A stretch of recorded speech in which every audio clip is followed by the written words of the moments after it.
हम रुलते फिरते कोई बात ना पूछता,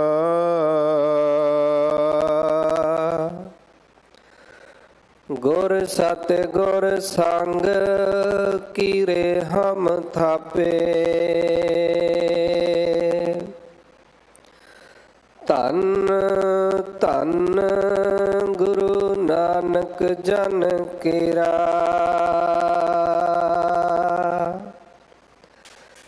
जित मिलिया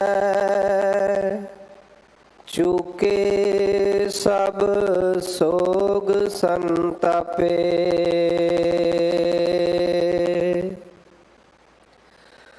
परम सन्मान योग जुगह जुग अटल चवर छतर तख्तां दे मालक वालिए कुल आलम शब्दावतार सर्ब सांझी वालता दे रहबर गरीब नवाज सतगुरु साहिब धन धन साहिब श्री गुरु ग्रंथ साहिब महाराज सच्चे पातशाह जियां दी पावन पवित्र निगी गोद अंदर साहिब श्री गुरु हरकृष्ण महाराज सच्चे पातशाह जी दे पावन पवित्र स्थान ते अमृत वेले तो दीवाना दियां हाजरियां भर के मनुखा जन्म समय अते सवासां नूं सफलियां कर रहे गुरु प्यारे गुरु सवारे सतसंगी जनों, गुरु फतेह प्रवान करो जी। वाहे गुरु जी का खालसा वाहे गुरु जी की फतेह।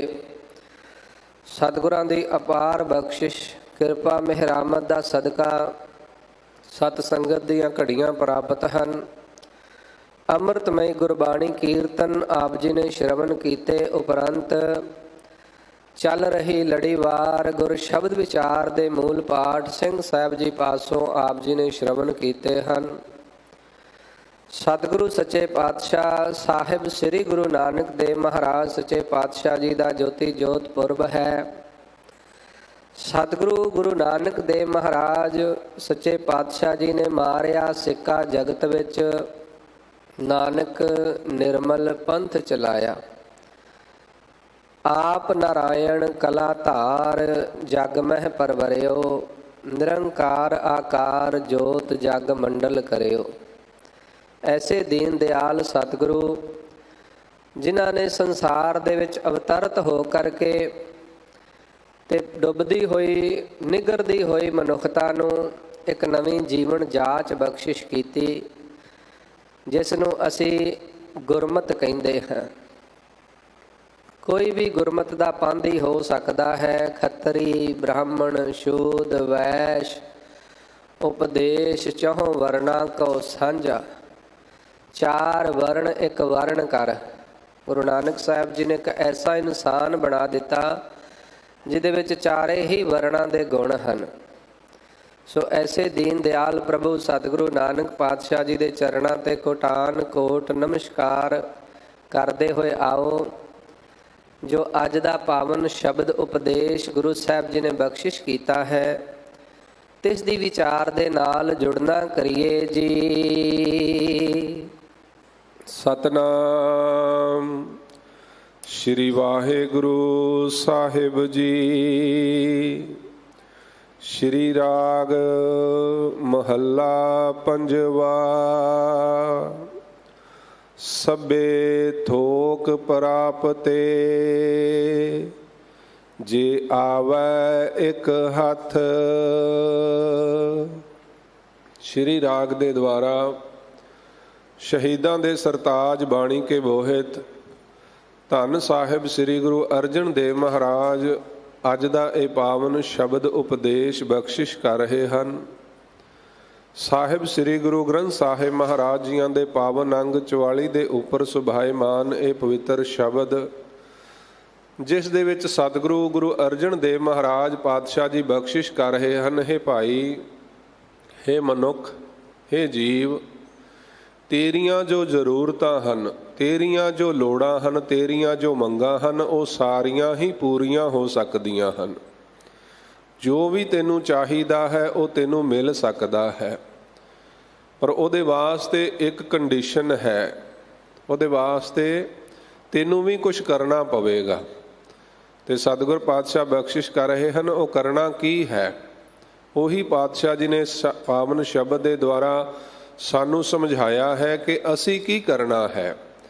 ਕਿਉਂਕਿ ਮਨੁੱਖ ਬਹੁਤ ਕੁਝ ਕਰ ਰਿਹਾ ਹੈ, ਲੇਕਿਨ ਬਹੁਤ ਕੁਝ ਕਰਨ ਦੇ ਬਾਅਦ ਵੀ ਮਨੁੱਖ ਸੰਸਾਰ 'ਤੇ ਸੰਤੁਸ਼ਟ ਨਹੀਂ ਹੋ ਰਿਹਾ। ਮਨੁੱਖ ਜੀਵਨ ਦੇ ਵਿੱਚ ਆਨੰਦ ਨਹੀਂ ਲੈ ਪਾ ਰਿਹਾ, ਮਨੁੱਖ ਜੀਵਨ ਸੁੱਖ ਨੂੰ ਨਹੀਂ ਮਾਣ ਰਿਹਾ। ਇਸ ਕਰਕੇ ਸਤਿਗੁਰ ਕਹਿੰਦੇ, ਭਾਈ ਤੂੰ ਬਹੁਤ ਕੁਝ ਕੀਤਾ ਹੈ, ਬਹੁਤ ਕੁਝ ਕਰ ਰਿਹਾ ਹੈ, ਆ ਤੈਨੂੰ ਇੱਕ ਜੀਵਨ ਜਾਚ ਅਸੀਂ ਦਿੰਦੇ ਹਾਂ।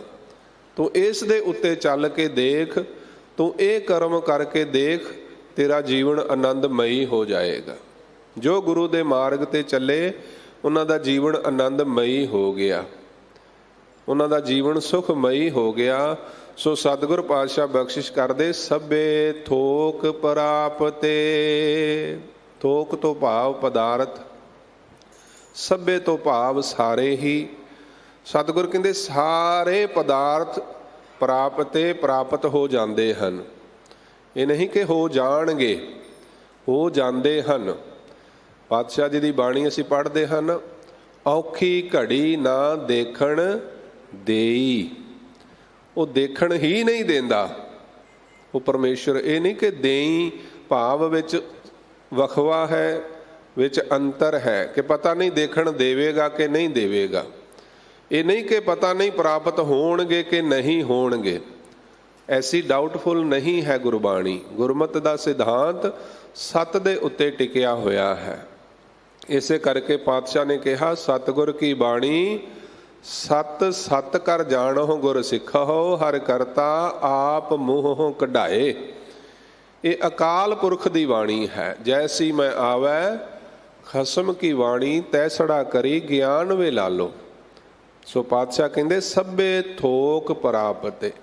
ਸਾਰੇ ਹੀ ਪਦਾਰਥ ਪ੍ਰਾਪਤ ਹੋ ਜਾਂਦੇ ਹਨ, ਪਰ ਕਦੋਂ? ਜੇ ਆਵੈ ਇੱਕ ਹੱਥ। ਜੇ ਆਵੈ, ਜੇ ਆ ਜਾਵੇ। ਇੱਕ ਤੋਂ ਭਾਵ ਹੈ ਪਰਮੇਸ਼ਰ, ਹੱਥ ਤੋਂ ਭਾਵ ਹੈ ਪਕੜ ਦੇ ਵਿੱਚ। ਪਰਮੇਸ਼ਰ ਜੇ ਪਕੜ ਦੇ ਵਿੱਚ ਆ ਜਾਏ, ਹਿਰਦੇ ਦੇ ਵਿੱਚ ਆ ਜਾਏ, ਸੁਰਤੀ ਦੇ ਵਿੱਚ ਆ ਜਾਏ, ਤੇ ਸਤਿਗੁਰ ਕਹਿੰਦੇ ਤੈਨੂੰ ਸਾਰੇ ਪਦਾਰਥ ਪ੍ਰਾਪਤ ਹੋ ਜਾਂਦੇ ਹਨ। ਧਰਮ ਅਰਥ ਕਾਮ ਮੋਹ ਕਾ ਦਾਤਾ। ਕਿਉਂਕਿ ਸਾਰੀਆਂ ਦਾਤਾਂ ਪਰਮੇਸ਼ਰ ਦੇ ਹੱਥ ਵਿੱਚ ਹਨ। ਸਾਰੇ ਪਦਾਰਥਾਂ ਦਾ ਮਾਲਕ ਪਰਮੇਸ਼ਰ ਹੈ, ਨਿਰੰਕਾਰ ਹੈ। ਇਸ ਕਰਕੇ ਇੱਕ ਪਰਮਾਰਥ ਦਾ ਮਾਰਗ ਹੈ, ਇੱਕ ਪਦਾਰਥ ਦਾ ਮਾਰਗ ਹੈ। ਦੋ ਤਰ੍ਹਾਂ ਦੇ ਮਨੁੱਖ ਸਾਨੂੰ ਸੰਸਾਰ ਦੇ ਵਿੱਚ ਨਜ਼ਰ ਆਉਂਦੇ ਹਨ। ਇੱਕ ਉਹ ਜਿਨ੍ਹਾਂ ਨੇ ਪਦਾਰਥ ਨੂੰ ਮੁੱਖ ਮੰਨਿਆ ਹੈ, ਤੇ ਇੱਕ ਉਹ ਜਿਨ੍ਹਾਂ ਨੇ ਪਰਮਾਰਥ ਨੂੰ ਮੁੱਖ ਮੰਨਿਆ ਹੈ। ਤੇ ਦੋਹਾਂ ਦਾ ਹੀ ਜ਼ਿਕਰ ਗੁਰਬਾਣੀ ਦੇ ਵਿੱਚ ਆਉਂਦਾ ਹੈ। ਦੋਹਾਂ ਦਾ ਹੀ ਵਖਰੇਵਾਂ ਸਾਨੂੰ ਗੁਰਬਾਣੀ ਨੇ ਕਰਕੇ ਦੱਸ ਦਿੱਤਾ ਕਿ ਜੋ ਪਦਾਰਥ ਨੂੰ ਮੁੱਖ ਰੱਖ ਕੇ ਚੱਲਣ ਵਾਲੇ ਹਨ ਉਹਨਾਂ ਦਾ ਕੀ ਹਸ਼ਰ ਹੈ, ਤੇ ਜੋ ਪਰਮਾਰਥ ਨੂੰ ਮੁੱਖ ਰੱਖ ਕੇ ਚੱਲਣ ਵਾਲੇ ਹਨ ਉਹਨਾਂ ਦੀ ਮੰਜ਼ਿਲ ਕੀ ਹੈ। ਇਹ ਸਾਡੇ ਸਾਹਮਣੇ ਹੈ। ਕਿਉਂਕਿ ਹੁਣ ਜੀਵਨ ਸਾਡੇ ਕੋਲ ਹੈ, ਰਸਤਾ ਅਸੀਂ ਚੁਣਨਾ ਹੈ। ਪਰਮੇਸ਼ਰ ਦੋਹਾਂ ਸਿਰਿਆਂ ਕਾ ਆਪ ਸੁਆਮੀ। ਦਿਨ ਤੇ ਰਾਤ ਦਾ ਮਾਲਕ ਪਰਮੇਸ਼ਰ ਹੈ।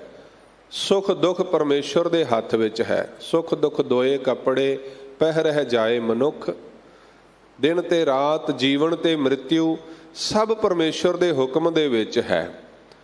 ਪਰ ਜੀਵਨ ਤੇ ਮ੍ਰਿਤਿਉ ਦੇ ਦਰਮਿਆਨ ਜੋ ਸਮਾਂ ਹੈ ਉਹ ਪਰਮੇਸ਼ਰ ਨੇ ਸਾਨੂੰ ਗੁਰਮਤਿ ਦੇ ਦੁਆਰਾ ਅਸੀਂ ਕਿਵੇਂ ਉਹਨੂੰ ਸੁਖੈਨ ਕਰ ਸਕਦੇ ਹਾਂ, ਇਹ ਜੀਵਨ ਜਾਚ ਬਖਸ਼ਿਸ਼ ਕੀਤੀ ਹੈ। ਸੋ ਪਾਤਸ਼ਾਹ ਕਹਿੰਦੇ ਜੇ ਆਵੈ ਇੱਕ ਹੱਥ। ਜੋ ਇੱਕ ਤੇਰੀ ਹੱਥ ਭਾਵ ਪਕੜ ਦੇ ਵਿੱਚ ਆ ਜਾਏ, ਪਕੜ ਤੋਂ ਭਾਵ ਸਮਝ ਵਿੱਚ ਆ ਜਾਏ, ਤੇਰੀ ਸੁਰਤ ਦੇ ਵਿੱਚ ਆ ਜਾਏ, ਤੈਨੂੰ ਇਸ ਗੱਲ ਦਾ ਅਹਿਸਾਸ ਹੋ ਜਾਏ ਕਿ ਪਰਮੇਸ਼ਰ ਹੀ ਦਾਤਾ ਹੈ, ਪਰਮੇਸ਼ਰ ਹੀ ਮਾਲਕ ਹੈ। ਦੇਖੋ ਇਹ ਗੱਲ ਸਮਝਣ ਦੇ ਵਾਸਤੇ ਮਨੁੱਖ ਨੂੰ ਬੜਾ ਸਮਾਂ ਲੱਗ ਜਾਂਦਾ ਹੈ। ਬਾਰ-ਬਾਰ ਗੁਰੂ ਸਾਨੂੰ ਇੱਕੋ ਗੱਲ ਸਮਝਾਉਂਦੇ ਹਨ ਕਿ ਭਾਈ ਦੱਦਾ ਦਾਤਾ ਏਕ ਹੈ, ਸਭ ਕੋ ਦੇਵਨਹਾਰ, ਦੇਂਦੇ ਟੋਟ ਨਾ ਆਵਈ, ਅਗਣਤ ਭਰੇ ਭੰਡਾਰ। ਉਹਦੇ ਭੰਡਾਰਿਆਂ ਦਾ ਕੋਈ ਅੰਤ ਨਹੀਂ ਹੈ। ਪਰ ਬਾਵਜੂਦ ਇਸ ਦੇ ਮਨੁੱਖ ਫੇਰ ਵੀ ਪਰਮੇਸ਼ਰ ਤੋਂ ਛੱਡ ਕੇ ਤੇ ਹੋਰਨਾਂ ਦੀ ਆਸ ਰੱਖਦਾ ਹੈ, ਥਾਂ ਥਾਂ ਤੇ ਭਟਕਦਾ ਹੈ। ਗੁਰੂ ਨਾਨਕ ਸਾਹਿਬ ਸੱਚੇ ਪਾਤਸ਼ਾਹ ਜੀ ਨੇ ਇਸ ਜਗਤ ਸੰਸਾਰ ਨੂੰ ਇਹੀ ਸੋਝੀ ਬਖਸ਼ਿਸ਼ ਕੀਤੀ ਹੈ, ਮਨੁੱਖਤਾ ਨੂੰ ਇਹੀ ਸਮਝ ਬਖਸ਼ਿਸ਼ ਕੀਤੀ ਹੈ ਕਿ ਇਹ ਭਾਈ ਮਨੁੱਖ ਇਸ ਸੰਸਾਰ ਦੇ ਉੱਤੇ ਸਾਰੀਆਂ ਜੋਨੀਆਂ ਦਾ ਸਰਦਾਰ ਹੈ, ਸਭ ਤੋਂ ਉੱਤਮ ਹੈ, ਸ੍ਰੇਸ਼ਟ ਹੈ। ਅਵਰ ਜੋਨ ਤੇਰੀ ਪਨਿਹਾਰੀ, ਇਸ ਧਰਤੀ ਮਹਿ ਤੇਰੀ ਸਿਕਦਾਰੀ। ਪਰ ਬਾਵਜੂਦ ਇਸ ਦੇ ਤੁਸੀਂ ਦੇਖੋ ਕਿ ਮਨੁੱਖ ਇੱਕ ਗੁਲਾਮੀ ਭਰਪੂਰ ਜ਼ਿੰਦਗੀ ਜਿਉਂਦਾ ਹੈ। ਮਨੁੱਖ ਇੱਕ ਗੁਲਾਮ ਦੀ ਤਰ੍ਹਾਂ, ਇੱਕ ਡਰਪੋਕ ਦੀ ਤਰ੍ਹਾਂ, ਇੱਕ ਨਾਦਾਨ ਦੀ ਤਰ੍ਹਾਂ ਇਸ ਸੰਸਾਰ ਤੇ ਜ਼ਿੰਦਗੀ ਜੀ ਕੇ ਚਲਾ ਜਾਂਦਾ ਹੈ, ਜਿਸ ਦਾ ਕਾਰਨ ਇਸ ਦੀ ਆਪਣੀ ਅਗਿਆਨਤਾ ਹੈ, ਅਵਿਦਿਆ ਹੈ। ਜੇ ਇਹ ਪਰਮਾਤਮਾ ਇਹਦੀ ਪਕੜ ਵਿੱਚ ਆ ਜਾਏ, ਇਹਦੀ ਸੁਰਤ ਵਿੱਚ ਆ ਜਾਏ, ਇਹਦੀ ਸਮਝ ਵਿੱਚ ਆ ਜਾਏ, ਤੇ ਸਤਿਗੁਰ ਕਹਿੰਦੇ ਸਭੇ ਥੋਕ ਪ੍ਰਾਪਤੇ। ਜਿਸ ਤਰ੍ਹਾਂ ਸਾਇੰਸ ਦਾ ਕੋਈ ਕਨਸੈਪਟ ਹੁੰਦਾ ਹੈ, ਉਹਦਾ ਆਪਣਾ ਇੱਕ ਨਿਯਮ ਹੁੰਦਾ ਹੈ। ਇਹ ਹੋ ਸਕਦਾ ਹੈ ਕਿ ਉਹਦੇ ਵਿੱਚ ਉਹ ਨਾ ਪ੍ਰਾਪਤ ਹੋਵੇ, ਜੋ ਉਹਦਾ ਸਿਧਾਂਤ ਹੈ ਉਹ ਫੇਲ ਹੋ ਸਕਦਾ ਹੈ। ਪਰ ਗੁਰਬਾਣੀ ਦੇ ਵਿੱਚ ਲਿਖਿਆ ਹੋਇਆ ਸ਼ਬਦ ਜੋ ਹੈ ਉਹ ਤ੍ਰੈਕਾਲ ਸੱਤ ਹੈ। ਇਹਦੇ ਵਿੱਚ ਰੱਤੀ ਮਾਤਰ ਵੀ ਗੁੰਜਾਇਸ਼ ਨਹੀਂ ਹੈ ਕਿ ਮਨੁੱਖ ਪਰਮੇਸ਼ਵਰ ਦੇ ਮਾਰਗ ਤੇ ਚੱਲੇ ਤੇ ਉਸ ਨੂੰ ਪ੍ਰਾਪਤੀ ਨਾ ਹੋਵੇ, ਉਸ ਨੂੰ ਮੰਜ਼ਲ ਨਾ ਮਿਲੇ। ਸੋ ਸਤਿਗੁਰ ਕਹਿੰਦੇ ਜੇ ਤੂੰ ਪਰਮੇਸ਼ਵਰ ਦੇ ਮਾਰਗ ਤੇ ਚੱਲੇ, ਗੁਰੂ ਦੇ ਮਾਰਗ ਤੇ ਚੱਲੇ, ਤਾਂ ਤੈਨੂੰ ਸਾਰੇ ਥੋਕ ਪਦਾਰਥ ਪੂਰੇ ਹੋ ਸਕਦੇ ਹਨ, ਪ੍ਰਾਪਤ ਹੋ ਸਕਦੇ ਹਨ। ਤੇਰੀਆਂ ਸਾਰੀਆਂ ਲੋੜਾਂ ਮੰਗਾਂ ਜੋ ਹਨ ਉਹ ਮੁੱਕ ਸਕਦੀਆਂ ਹਨ। ਜਨਮ ਪਦਾਰਥ ਸਫਲ ਹੈ, ਜੇ ਸੱਚਾ ਸ਼ਬਦ ਕਥ। ਜਨਮ ਪਦਾਰਥ, ਤੇਰਾ ਇਹ ਜੀਵਨ ਤੈਨੂੰ ਮਿਲਿਆ ਹੋਇਆ ਇੱਕ ਪਦਾਰਥ ਭਾਵ ਦਾਤ ਹੈ। ਇਹ ਜੀਵਨ ਸਫਲ ਹੋ ਜਾਂਦਾ ਹੈ ਜੇ ਸੱਚਾ ਸ਼ਬਦ ਕਥ ਦੇ, ਸੱਚਾ ਸ਼ਬਦ ਤੇਰੀ ਕਥਨੀ ਦੇ ਵਿੱਚ ਆ ਜਾਏ। ਜੇ ਸੱਚ ਤੇਰੀ ਕਥਨੀ ਦੇ ਵਿੱਚ ਆ ਜਾਏ ਤੇ ਤੇਰਾ ਇਹ ਜੀਵਨ ਸਫਲ ਹੋ ਜਾਏਗਾ, ਤੇਰਾ ਇਹ ਜੀਵਨ ਪ੍ਰਵਾਨ ਹੋ ਜਾਏਗਾ ਜਦੋਂ ਸੱਚ ਤੇਰੀ ਕਥਨੀ ਵਿੱਚ ਆ ਜਾਏਗਾ। ਪਰ ਕਲਯੁਗ ਦੇ ਵਿੱਚ ਸੱਚ ਕਥਨ ਕਰਨਾ ਬਹੁਤ ਔਖਾ ਹੈ, ਬਹੁਤ ਮੁਸ਼ਕਲ ਹੈ। ਬਹੁਤ ਵੱਡੀਆਂ ਮਨੁੱਖ ਨੂੰ ਚੁਣੌਤੀਆਂ ਦਾ ਸਾਹਮਣਾ ਕਰਨਾ ਪੈਂਦਾ ਹੈ ਸੱਚ ਦੇ ਉੱਤੇ ਚੱਲਣ ਦੇ ਵਾਸਤੇ। ਧਰਮ ਦਾ ਮਾਰਗ ਕੋਈ ਬੱਚੇ ਦੀ ਖੇਡ ਨਹੀਂ ਹੈ। ਧਰਮ ਦਾ ਮਾਰਗ ਬਹੁਤ ਕਠਿਨ ਹੈ, ਬਹੁਤ ਮੁਸ਼ਕਲ ਹੈ। ਅੱਜ ਦੇ ਸਮੇਂ ਅੰਦਰ ਇਸੇ ਕਰਕੇ ਮਨੁੱਖ ਧਰਮ ਦੇ ਮਾਰਗ ਤੋਂ ਚੱਲਣ ਤੋਂ ਕਤਰਾਉਂਦਾ ਹੈ, ਝੂਠ ਦਾ ਪੱਲਾ ਪਕੜ ਲੈਂਦਾ ਹੈ, ਝੂਠ ਦੇ ਵੱਲ ਨੂੰ ਮੁੜ ਜਾਂਦਾ ਹੈ, ਫਰੇਬ ਦੇ ਵੱਲ ਨੂੰ ਮੁੜ ਜਾਂਦਾ ਹੈ। ਕਿਉਂ? ਕਿਉਂਕਿ ਸਤਿਗੁਰ ਨੇ ਕਿਹਾ ਕਲਯੁਗ ਰਥ ਅਗਨ ਕਾ ਕੂੜ ਅੱਗੇ ਰਥਵਾ। ਪਰ ਇੱਕ ਗੱਲ ਹਮੇਸ਼ਾ ਯਾਦ ਰੱਖਿਓ, ਪਾਤਸ਼ਾਹ ਨੇ ਕਿਹਾ ਹੈ ਕਿ ਕੂੜ ਨਿਖੁੱਟੇ ਨਾਨਕਾ ਓੜਕ ਸੱਚ ਰਹੀ। ਅਖੀਰ ਨੂੰ ਸੱਚ ਹੀ ਰਹੇਗਾ, ਸੱਚਾ ਹੀ ਰਹੇਗਾ। ਇਸ ਕਰਕੇ ਸਤਿਗੁਰ ਸੱਚੇ ਪਾਤਸ਼ਾਹ ਗੁਰੂ ਅਰਜਨ ਦੇਵ ਮਹਾਰਾਜ ਪਾਤਸ਼ਾਹ ਜੀ ਬਖਸ਼ਿਸ਼ ਕਰ ਰਹੇ ਹਨ, ਭਾਈ ਜਨਮ ਪਦਾਰਥ ਸਫਲ ਹੈ, ਉਹਨਾਂ ਦਾ ਸਫਲ ਹੈ, ਉਹਨਾਂ ਦਾ ਜੀਵਨ ਸਫਲ ਹੈ ਜਿਨ੍ਹਾਂ ਨੇ ਆਪਣੀ ਕਥਨੀ ਦੇ ਵਿੱਚ ਸੱਚ ਨੂੰ ਲੈ ਆਂਦਾ ਹੈ, ਪਰਮੇਸ਼ਰ ਨੂੰ ਲੈ ਆਉਂਦਾ ਹੈ, ਜਿਨ੍ਹਾਂ ਦੀ ਕਥਨੀ ਦੇ ਵਿੱਚ ਪਰਮਾਤਮਾ ਹੈ, ਪਰਮੇਸ਼ਰ ਵਸਦਾ ਹੈ। ਜੇ ਸੱਚਾ ਸ਼ਬਦ ਕਥ, ਜੇ ਤੂੰ ਸੱਚੇ ਸ਼ਬਦ ਪਰਮਾਤਮਾ ਦੇ ਬਚਨਾਂ ਨੂੰ ਕਥਨ ਕਰੇਗਾ, ਪੜ੍ਹੇਗਾ, ਵਿਚਾਰੇਗਾ ਤੇ ਤੇਰਾ ਇਹ ਜੀਵਨ ਸਫਲ ਹੋ ਜਾਏਗਾ। ਗੁਰ ਤੇ ਮਹਿਲ ਪ੍ਰਾਪਤੇ, ਜਿਸ ਲਿਖਿਆ ਹੋਵੈ ਮਥ। ਗੁਰ ਤੇ ਮਹਿਲ ਪ੍ਰਾਪਤ, ਮਹਿਲ ਤੋਂ ਭਾਵ ਹੈ ਅਵਸਥਾ, ਅਸਥਾਨ। ਗੁਰੂ ਦੇ ਦੁਆਰਾ ਉਹ ਅਵਸਥਾ, ਉਹ ਸਥਾਨ ਪ੍ਰਾਪਤ ਹੋ ਜਾਂਦੇ ਹਨ। ਪਰ ਪ੍ਰਾਪਤ ਕਿਹਨਾਂ ਨੂੰ ਹੁੰਦੇ ਹਨ? ਜਿਸ ਲਿਖਿਆ ਹੋਵੇ ਮੱਥ। ਮੱਥ ਤੋਂ ਭਾਵ ਮਸਤਕ ਦੇ ਉੱਤੇ। ਜਿਨ੍ਹਾਂ ਦੇ ਮਸਤਕ ਦੇ ਉੱਤੇ, ਜਿੰਨੇ ਵੀ ਅਸੀਂ ਸਤਿਗੁਰ ਦੀ ਹਜ਼ੂਰੀ ਵਿੱਚ ਬੈਠੇ ਹਨ, ਸਾਰਿਆਂ ਦੇ ਮਸਤਕ ਦੇ ਉੱਤੇ ਪਰਮੇਸ਼ਵਰ ਨੇ ਸੰਗਤ ਦਾ ਲੇਖ ਪਾਇਆ ਹੈ। ਇਹ ਪਰਮੇਸ਼ਵਰ ਦੀ ਕਿਰਪਾ ਦੇ ਨਾਲ ਹੀ ਸਾਧ ਸੰਗਤ ਪ੍ਰਾਪਤ ਹੁੰਦੀ ਹੈ। ਸੰਗਤ ਵਿੱਚ ਆ ਕੇ ਬੈਠਣਾ, ਗੁਰੂ ਦੇ ਉਪਦੇਸ਼ ਨੂੰ ਸ਼ਰਵਣ ਕਰਨਾ, ਇਹ ਮਤ ਸੋਚੋ ਕਿ ਆਪਣੀ ਸਿਆਣਪ ਹੈ, ਇਹ ਮਤ ਸੋਚੋ ਕਿ ਸਾਡੀ ਚਤੁਰਾਈ ਹੈ, ਸਾਡਾ ਬਲ ਹੈ, ਇਹ ਉਹਦੀ ਕਿਰਪਾ ਹੈ। ਉਹਨੇ ਧੁਰ ਦਰਗਾਹੋਂ ਹੀ ਇਹ ਬਖਸ਼ਿਸ਼ ਦੇ ਕੇ ਭੇਜਿਆ ਹੈ। ਇਹ ਉਹਦੀ ਕਿਰਪਾ ਦੇ ਨਾਲ ਮਿਲਦਾ ਹੈ। ਇਸ ਕਰਕੇ ਜਿਹੜੇ ਸੰਗਤ ਵਿੱਚ ਨਹੀਂ ਆਉਂਦੇ ਉਹਨਾਂ ਨੂੰ ਚਾਹੀਦਾ ਹੈ ਕਿ ਸੰਗਤ ਵਿੱਚ ਆਇਆ ਕਰਨ, ਕਿਉਂਕਿ ਸੰਗਤ ਵਿੱਚ ਆਉਣ ਦੇ ਕਰਕੇ ਮਨੁੱਖ ਦੇ ਲੇਖ ਬਦਲ ਜਾਂਦੇ ਹਨ। ਇਹ ਗੁਰੂ ਨਾਨਕ ਸਾਹਿਬ ਜੀ ਦੇ ਘਰ ਦੀ ਵਡਿਆਈ ਹੈ। ਜਿਹੜੇ ਆ ਗਏ ਉਹਨਾਂ ਨੂੰ ਧੁਰ ਦਰਗਾਹੋਂ ਹੀ ਬਖਸ਼ਿਸ਼ ਮਿਲੀ ਹੈ, ਤੇ ਜਿਹੜੇ ਨਹੀਂ ਆ ਰਹੇ ਉਹਨਾਂ ਨੂੰ ਚਾਹੀਦਾ ਹੈ ਕਿ ਉਹ ਆਇਆ ਕਰਨ, ਕਿਉਂਕਿ ਉਹਨਾਂ ਦੇ ਮਸਤਕ ਦੇ ਲੇਖ ਸਤਿਗੁਰ ਬਦਲ ਸਕਦੇ ਹਨ। ਗੁਰੂ ਨਾਨਕ ਸਾਹਿਬ ਜੀ ਦੇ ਦਰ ਤੇ ਏਡੀ ਵੱਡੀ ਬਖਸ਼ਿਸ਼ ਹੈ, ਕਿਰਪਾ ਹੈ, ਜੋ ਕੋਈ ਨਹੀਂ ਕਰ ਸਕਦਾ ਉਹ ਗੁਰੂ ਨਾਨਕ ਸਾਹਿਬ ਕਰ ਸਕਦੇ ਹਨ। ਉਹ ਗੁਰੂ ਨਾਨਕ ਸਾਹਿਬ ਜੀ ਦੀ ਬਖਸ਼ਿਸ਼ ਦੇ ਨਾਲ ਸਤਿਗੁਰੂ ਗੁਰੂ ਗ੍ਰੰਥ ਸਾਹਿਬ ਮਹਾਰਾਜ ਜੀ ਦੇ ਦਰ ਤੇ ਸਾਨੂੰ ਪ੍ਰਾਪਤ ਹੋ ਸਕਦਾ ਹੈ, ਜੋ ਸਾਨੂੰ ਕਿਤੋਂ ਵੀ ਪ੍ਰਾਪਤ ਨਹੀਂ ਹੁੰਦਾ। ਇਸ ਕਰਕੇ ਸਤਿਗੁਰ ਸੱਚੇ ਪਾਤਸ਼ਾਹ ਸਾਨੂੰ ਸਮਝਾਉਂਦੇ ਹਨ, ਭਾਈ ਗੁਰ ਤੇ ਮਹਿਲ ਪ੍ਰਾਪਤ। ਉਹ ਜੋ ਮਹਿਲ ਅਵਸਥਾ ਹੈ ਉਹ ਗੁਰੂ ਦੇ ਦੁਆਰਾ ਹੀ ਪ੍ਰਾਪਤ ਹੋਵੇਗੀ, ਉਹ ਸੱਚ ਗੁਰੂ ਦੇ ਦੁਆਰਾ ਹੀ ਪ੍ਰਾਪਤ ਹੋਵੇਗਾ। ਸਤਿਗੁਰ ਸੱਚੇ ਪਾਤਸ਼ਾਹ ਬਖਸ਼ਿਸ਼ ਕਰਦੇ, ਜਿਸ ਲਿਖਿਆ ਹੋਵੇ ਮੱਥ, ਜਿਹਦੇ ਮਸਤਕ ਦੇ ਉੱਤੇ ਪਰਮਾਤਮਾ ਦੇ ਵੱਲੋਂ ਲੇਖ ਪਾ ਦਿੱਤੇ, ਉਹ ਗੁਰੂ ਦੀ ਸੰਗਤ ਵਿੱਚ ਆਏ। ਇਸ ਕਰਕੇ ਸਤਿਗੁਰ ਕਹਿੰਦੇ, ਮੇਰੇ ਮਨ ਏਕਸ ਸਿਉ ਚਿਤ ਲਾਏ। ਹੇ ਮੇਰੇ ਮਨ, ਹੇ ਪਿਆਰਿਆ, ਉਸ ਇੱਕ ਪਰਮਾਤਮਾ ਦੇ ਨਾਲ ਆਪਣਾ ਚਿੱਤ ਲਾ। ਚਿੱਤ ਤੋਂ ਭਾਵ ਹੈ ਚਿਤਵਨੀ। ਸਾਡੀ ਜੋ ਚਿਤਵਨੀ ਹੈ, ਜੋ ਸਾਡੀ ਚਿਤਵਨੀ ਦੇ ਵਿੱਚ ਚੱਲਦਾ ਹੈ, ਉਹ ਸਾਡਾ ਜੀਵਨ ਆਧਾਰ ਬਣ ਜਾਂਦਾ ਹੈ। ਇਸ ਕਰਕੇ ਹਮੇਸ਼ਾ ਇਹ ਯਤਨ ਕਰਿਆ ਕਰੀਏ ਕਿ ਸਾਡੀ ਚਿਤਵਨੀ ਦੇ ਵਿੱਚ ਪਰਮੇਸ਼ਰ ਰਹੇ, ਸਾਡੇ ਚੇਤੇ ਦੇ ਵਿੱਚ ਪਰਮੇਸ਼ਰ ਰਹੇ, ਨਿਰੰਕਾਰ ਰਹੇ, ਅਕਾਲ ਪੁਰਖ ਰਹੇ, ਗੁਰੂ ਦਾ ਸ਼ਬਦ ਰਹੇ। ਹੇ ਮੇਰੇ ਮਨ, ਹੇ ਪਿਆਰਿਆ, ਸਤਿਗੁਰ ਕਹਿੰਦੇ ਏਕਸ ਸਿਉ ਚਿੱਤ ਲਾਏ। ਉਸ ਇੱਕ ਪਰਮਾਤਮਾ ਦੇ ਨਾਲ ਚਿੱਤ ਲਾ, ਉਸ ਨਿਰੰਕਾਰ ਨੂੰ ਯਾਦ ਰੱਖ। ਰਮਈਆ ਕੇ ਗੁਣ ਚੇਤ ਪ੍ਰਾਨੀ, ਕਵਨ ਮੂਲ ਤੇ ਕਵਨ ਦ੍ਰਿਸ਼ਟਾਨੀ। ਜਿਨ ਤੂੰ ਸਾਜ ਸਵਾਰ ਸ਼ਿੰਗਾਰਿਆ, ਗਰਭ ਅਗਨ ਮਹਿ ਜਿਨਹਿ ਉਭਾਰਿਆ। ਬਾਰ ਵਿਵਸਥਾ ਤੁਝੈ ਪਿਆਰੇ ਦੂਧ, ਭਰ ਜੋਬਨ ਭੋਜਨ ਸੁਖ ਸੂਦ। ਬਿਰਦ ਭਇਆ ਉਪਰ ਸਾਕ ਸੈਨ, ਮੁਖ ਅਪਿਆਓ ਬੈਠ ਕੋ ਦੈਨ। ਇਹ ਨਿਰਗੁਣ ਗੁਣ ਕਛੂ ਨਾ ਬੂਝੈ। ਸਤਿਗੁਰ ਕਹਿੰਦੇ ਇਹ ਨਿਰਗੁਣ ਮਨੁੱਖ ਜੋ ਹੈ ਉਸ ਪਰਮਾਤਮਾ ਦੇ ਗੁਣਾਂ ਨੂੰ ਸਮਝਦਾ ਹੀ ਨਹੀਂ ਹੈ, ਜਾਣਦਾ ਹੀ ਨਹੀਂ ਹੈ। ਸੋ ਕਿਉਂ ਵਿਸਰੈ ਜਿਨ ਸਭ ਕਿਛ ਦੀਆ। ਉਹ ਪਰਮਾਤਮਾ ਕਿਉਂ ਵਿਸਰ ਰਿਹਾ ਹੈ, ਜਿਸ ਪਰਮਾਤਮਾ ਨੇ ਸਾਨੂੰ ਸਭ ਕੁਛ ਦਿੱਤਾ ਹੋਇਆ ਹੈ। ਜੇ ਕੋਈ ਮਨੁੱਖ ਸਾਡੇ ਤੇ ਛੋਟਾ ਜਿਹਾ ਕੋਈ ਅਹਿਸਾਨ ਕਰ ਦੇਵੇ ਤੇ ਅਸੀਂ ਉਹਨੂੰ ਭੁੱਲਦੇ ਨਹੀਂ ਹਾਂ, ਉਹਨੂੰ ਯਾਦ ਰੱਖਦੇ ਹਾਂ। ਪਰ ਜਿਸ ਪਰਮਾਤਮਾ ਨੇ ਸਾਡੇ ਤੇ ਇੰਨੇ ਵੱਡੇ ਵੱਡੇ ਅਹਿਸਾਨ ਕੀਤੇ ਹੋਏ ਹਨ, ਕਵਨ ਮੂਲ ਤੇ ਕਵਨ ਦ੍ਰਿਸ਼ਟਾਨੀ। ਜਿਨ ਤੂੰ ਸਾਜ ਸਵਾਰ ਸ਼ਿੰਗਾਰਿਆ, ਗਰਭ ਅਗਨ ਮਹਿ ਜਿਨਹਿ ਉਭਾਰਿਆ। ਐਡਾ ਵੱਡਾ ਅਹਿਸਾਨ, ਐਡੀ ਵੱਡੀ ਕਿਰਪਾ ਇਹ ਸੰਸਾਰ ਅਸੀਂ ਦੇਖ ਰਹੇ ਹਾਂ, ਸੰਸਾਰ ਦੇ ਸੁੱਖ ਭੋਗ ਰਹੇ ਹਾਂ। ਇਹ ਸਭ ਪਰਮਾਤਮਾ ਦੀ ਕਿਰਪਾ ਦਾ ਸਦਕਾ ਹੈ। ਇਹ ਨੇਤਰ ਦੇਖਦੇ ਹਨ, ਕੰਨ ਸੁਣਦੇ ਹਨ, ਅੱਖਾਂ ਦੇ ਨਾਲ ਵੇਖਦੇ ਹਾਂ, ਰਸਨਾ ਦੇ ਨਾਲ ਬੋਲਦੇ ਹਾਂ। ਇਹ ਸਭ ਉਹਦੀ ਕਿਰਪਾ ਹੈ। ਕੌਣ ਦਾਵਾ ਕਰ ਸਕਦਾ ਹੈ ਕਿ ਮੈਂ ਤੇਰੇ ਨੇਤਰਾਂ ਦੀ ਜੋਤ ਰੱਖ ਸਕਦਾ ਹਾਂ?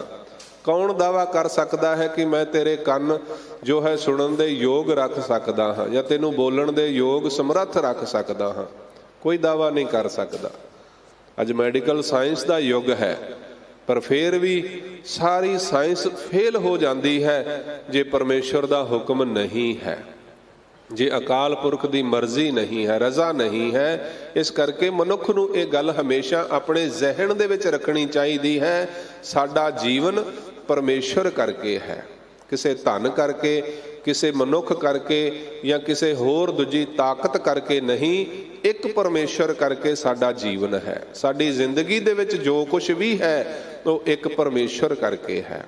ਇਸ ਕਰਕੇ ਗੁਰੂ ਅਰਜਨ ਦੇਵ ਮਹਾਰਾਜ ਸੱਚੇ ਪਾਤਸ਼ਾਹ ਕਹਿੰਦੇ, ਮੇਰੇ ਮਨ ਏਕਸ ਸਿਉ ਚਿੱਤ ਲਾਏ। ਹੇ ਮੇਰੇ ਮਨ, ਹੇ ਪਿਆਰਿਆ, ਏਕਸ ਸਿਉ ਚਿੱਤ ਲਾਏ। ਮਨ ਵੀ ਮਨੁੱਖ ਹੈ ਤੇ ਚਿੱਤ ਵੀ ਮਨੁੱਖ ਦੇ ਮਨ ਦਾ ਹੀ ਹਿੱਸਾ ਹੈ। ਸੋ ਸਤਿਗੁਰ ਕਹਿੰਦੇ ਆਪਣੇ ਮਨ ਦੇ ਵਿੱਚ, ਆਪਣੇ ਚਿੱਤ ਦੇ ਵਿੱਚ ਉਸ ਪਰਮਾਤਮਾ ਨੂੰ ਰੱਖ, ਉਸ ਨਿਰੰਕਾਰ ਨੂੰ ਰੱਖ, ਉਹਦੇ ਸ਼ੁਕਰਾਨੇ ਵਿੱਚ ਰਹੋ। ਉਹਦੀ ਰਜ਼ਾ ਵਿੱਚ ਰਹੋ। ਉਸ ਨਿਰੰਕਾਰ ਦੇ ਨਾਲ ਆਪਣੇ ਮਨ ਨੂੰ ਜੋੜ ਕੇ ਰੱਖ। ਏਕਸ ਬਿਨ ਸਭ ਧੰਦ ਹੈ, ਸਭ ਮਿਥਿਆ ਮੋਹ ਮਾਏ। ਉਸ ਇੱਕ ਤੋਂ ਬਿਨਾਂ ਸਭ ਧੰਦ ਤੋਂ ਭਾਵ ਜੰਜਾਲ ਹੈ। ਉਸ ਇੱਕ ਤੋਂ ਬਿਨਾਂ ਜੋ ਕੁਛ ਵੀ ਹੈ ਸੰਸਾਰ ਦੇ ਵਿੱਚ ਸਭ ਬੰਧਨ ਹਨ, ਸਭ ਸੰਸਾਰ ਦੇ ਦੁੱਖ ਹਨ। ਇਸ ਕਰਕੇ ਸਤਿਗੁਰ ਕਹਿੰਦੇ ਏਕਸ ਬਿਨ ਸਭ ਧੰਦ ਹੈ, ਸਭ ਮਿਥਿਆ। ਸਭ ਮਿਥਿਆ ਹੈ ਭਾਵ ਨਸ਼ਵਰ ਹੈ। ਉਸ ਇੱਕ ਤੋਂ ਬਿਨਾਂ ਜੋ ਕੁਛ ਵੀ ਅਸੀਂ ਦੇਖਦੇ ਹਾਂ ਸਭ ਨਾਸ਼ਵੰਤ ਹੈ। ਮਿਥਿਆ ਧਨ ਤਨ ਧਨ ਕੁਟੁੰਬ ਸਬਾਇਆ, ਮਿਥਿਆ ਹਉਮੈ ਮਮਤਾ ਮਾਇਆ, ਮਿਥਿਆ ਰਾਜ ਜੋਬਨ ਧਨ ਮਾਲ। ਸਤਿਗੁਰ ਕਹਿੰਦੇ ਜੋ ਕੁਛ ਵੀ ਹੈ ਸਭ ਮਿਥਿਆ ਹੈ, ਸਭ ਨਾਸ਼ਵੰਤ ਹੈ। ਕੂੜ ਰਾਜਾ, ਕੂੜ ਪਰਜਾ, ਕੂੜ ਸਭ ਸੰਸਾਰ, ਕੂੜ ਮੰਡਪ, ਕੂੜ ਮਾੜੀ, ਕੂੜ ਬੈਸਣਹਾਰ। ਸਭ ਕੁਛ ਕੂੜ ਹੈ, ਪਰ ਇਹ ਕੂੜ ਤਾਂ ਹੈ ਕਿਉਂਕਿ ਵਿਸਰਿਆ ਕਰਤਾਰ। ਕੂੜ ਕੂੜੇ ਨੇਹੋਂ ਲੱਗਾ ਵਿਸਰਿਆ ਕਰਤਾਰ। ਜਿਨ੍ਹਾਂ ਨੂੰ ਕਰਤਾਰ ਵਿਸਰ ਗਿਆ ਹੈ ਉਹਨਾਂ ਦੇ ਵਾਸਤੇ ਸਭ ਕੂੜ ਹੋ ਜਾਏਗਾ, ਉਹਨਾਂ ਦੇ ਵਾਸਤੇ ਸਭ ਨਾਸ਼ਵੰਤ ਹੈ, ਨਸ਼ਵਰ ਹੈ।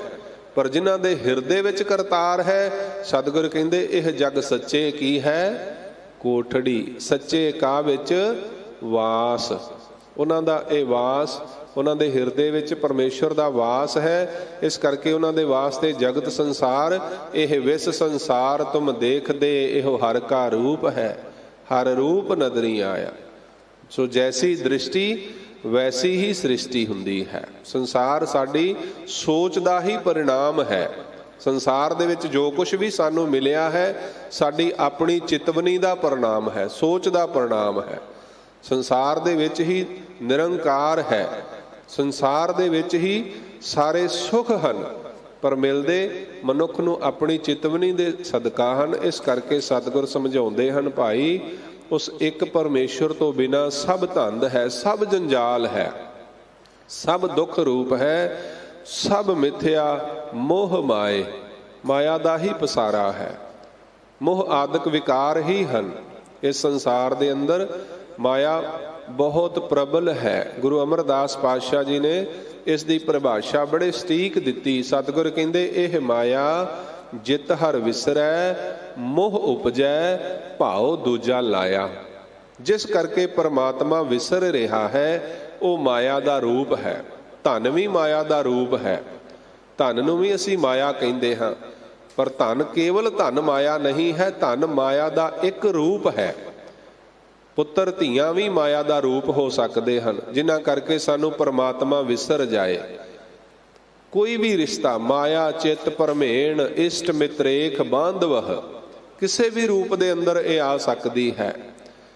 ਭਗਤ ਕਬੀਰ ਸਾਹਿਬ ਕਹਿੰਦੇ ਕਬੀਰ ਆਈ ਮੁਝਹਿ ਪੈ ਅਨਕ ਕਰੇ ਕਰ ਭੇਸ, ਹਮ ਰਾਖੇ ਗੁਰ ਆਪਣੇ ਉਨ ਕੀਨੋ ਆਦੇਸ। ਗੁਰੂ ਕਿਰਪਾ ਦੇ ਨਾਲ ਹੀ ਮਨੁੱਖ ਇਹਦੇ ਤੋਂ ਨਿਕਲ ਸਕਦਾ ਹੈ, ਛੁੱਟ ਸਕਦਾ ਹੈ। ਨਹੀਂ ਤੇ ਮਾਇਆ ਬਹੁਤ ਪ੍ਰਬਲ ਹੈ। ਅੱਜ ਸੰਸਾਰ ਦੇ ਵਿੱਚ ਜਿੰਨੇ ਵੀ ਝਗੜੇ ਹਨ ਇਹ ਸਭ ਮਾਇਆ ਦੇ ਵਿੱਚ ਪਏ ਹੋਏ ਮਨੁੱਖਾਂ ਕਰਕੇ ਹਨ। ਜਿਹੜੇ ਮਨੁੱਖ ਭਰਮ ਦੇ ਵਿੱਚ ਹਨ, ਭਰਮਾ ਦਿੰਦੀ ਹੈ। ਮਾਇਆ ਦਾ ਕਰਮ ਹੈ ਮਨੁੱਖ ਦੇ ਮਨ ਨੂੰ ਭਰਮਾ ਦੇਣਾ, ਸੱਚਾਈ ਤੋਂ ਪਰੇ ਕਰ ਦੇਣਾ, ਸੱਚ ਤੋਂ ਦੂਰ ਕਰ ਦੇਣਾ। ਇਹ ਭਰਮ ਪੈਦਾ ਕਰ ਦਿੰਦੀ ਹੈ। ਜੋ ਹੈ ਉਹ ਨਜ਼ਰ ਨਹੀਂ ਆਉਂਦਾ, ਜੋ ਨਜ਼ਰ ਆਉਂਦਾ ਹੈ ਉਹ ਹੁੰਦਾ ਨਹੀਂ ਹੈ। ਇਹ ਮਾਇਆ ਦਾ ਪ੍ਰਭਾਵ ਹੈ।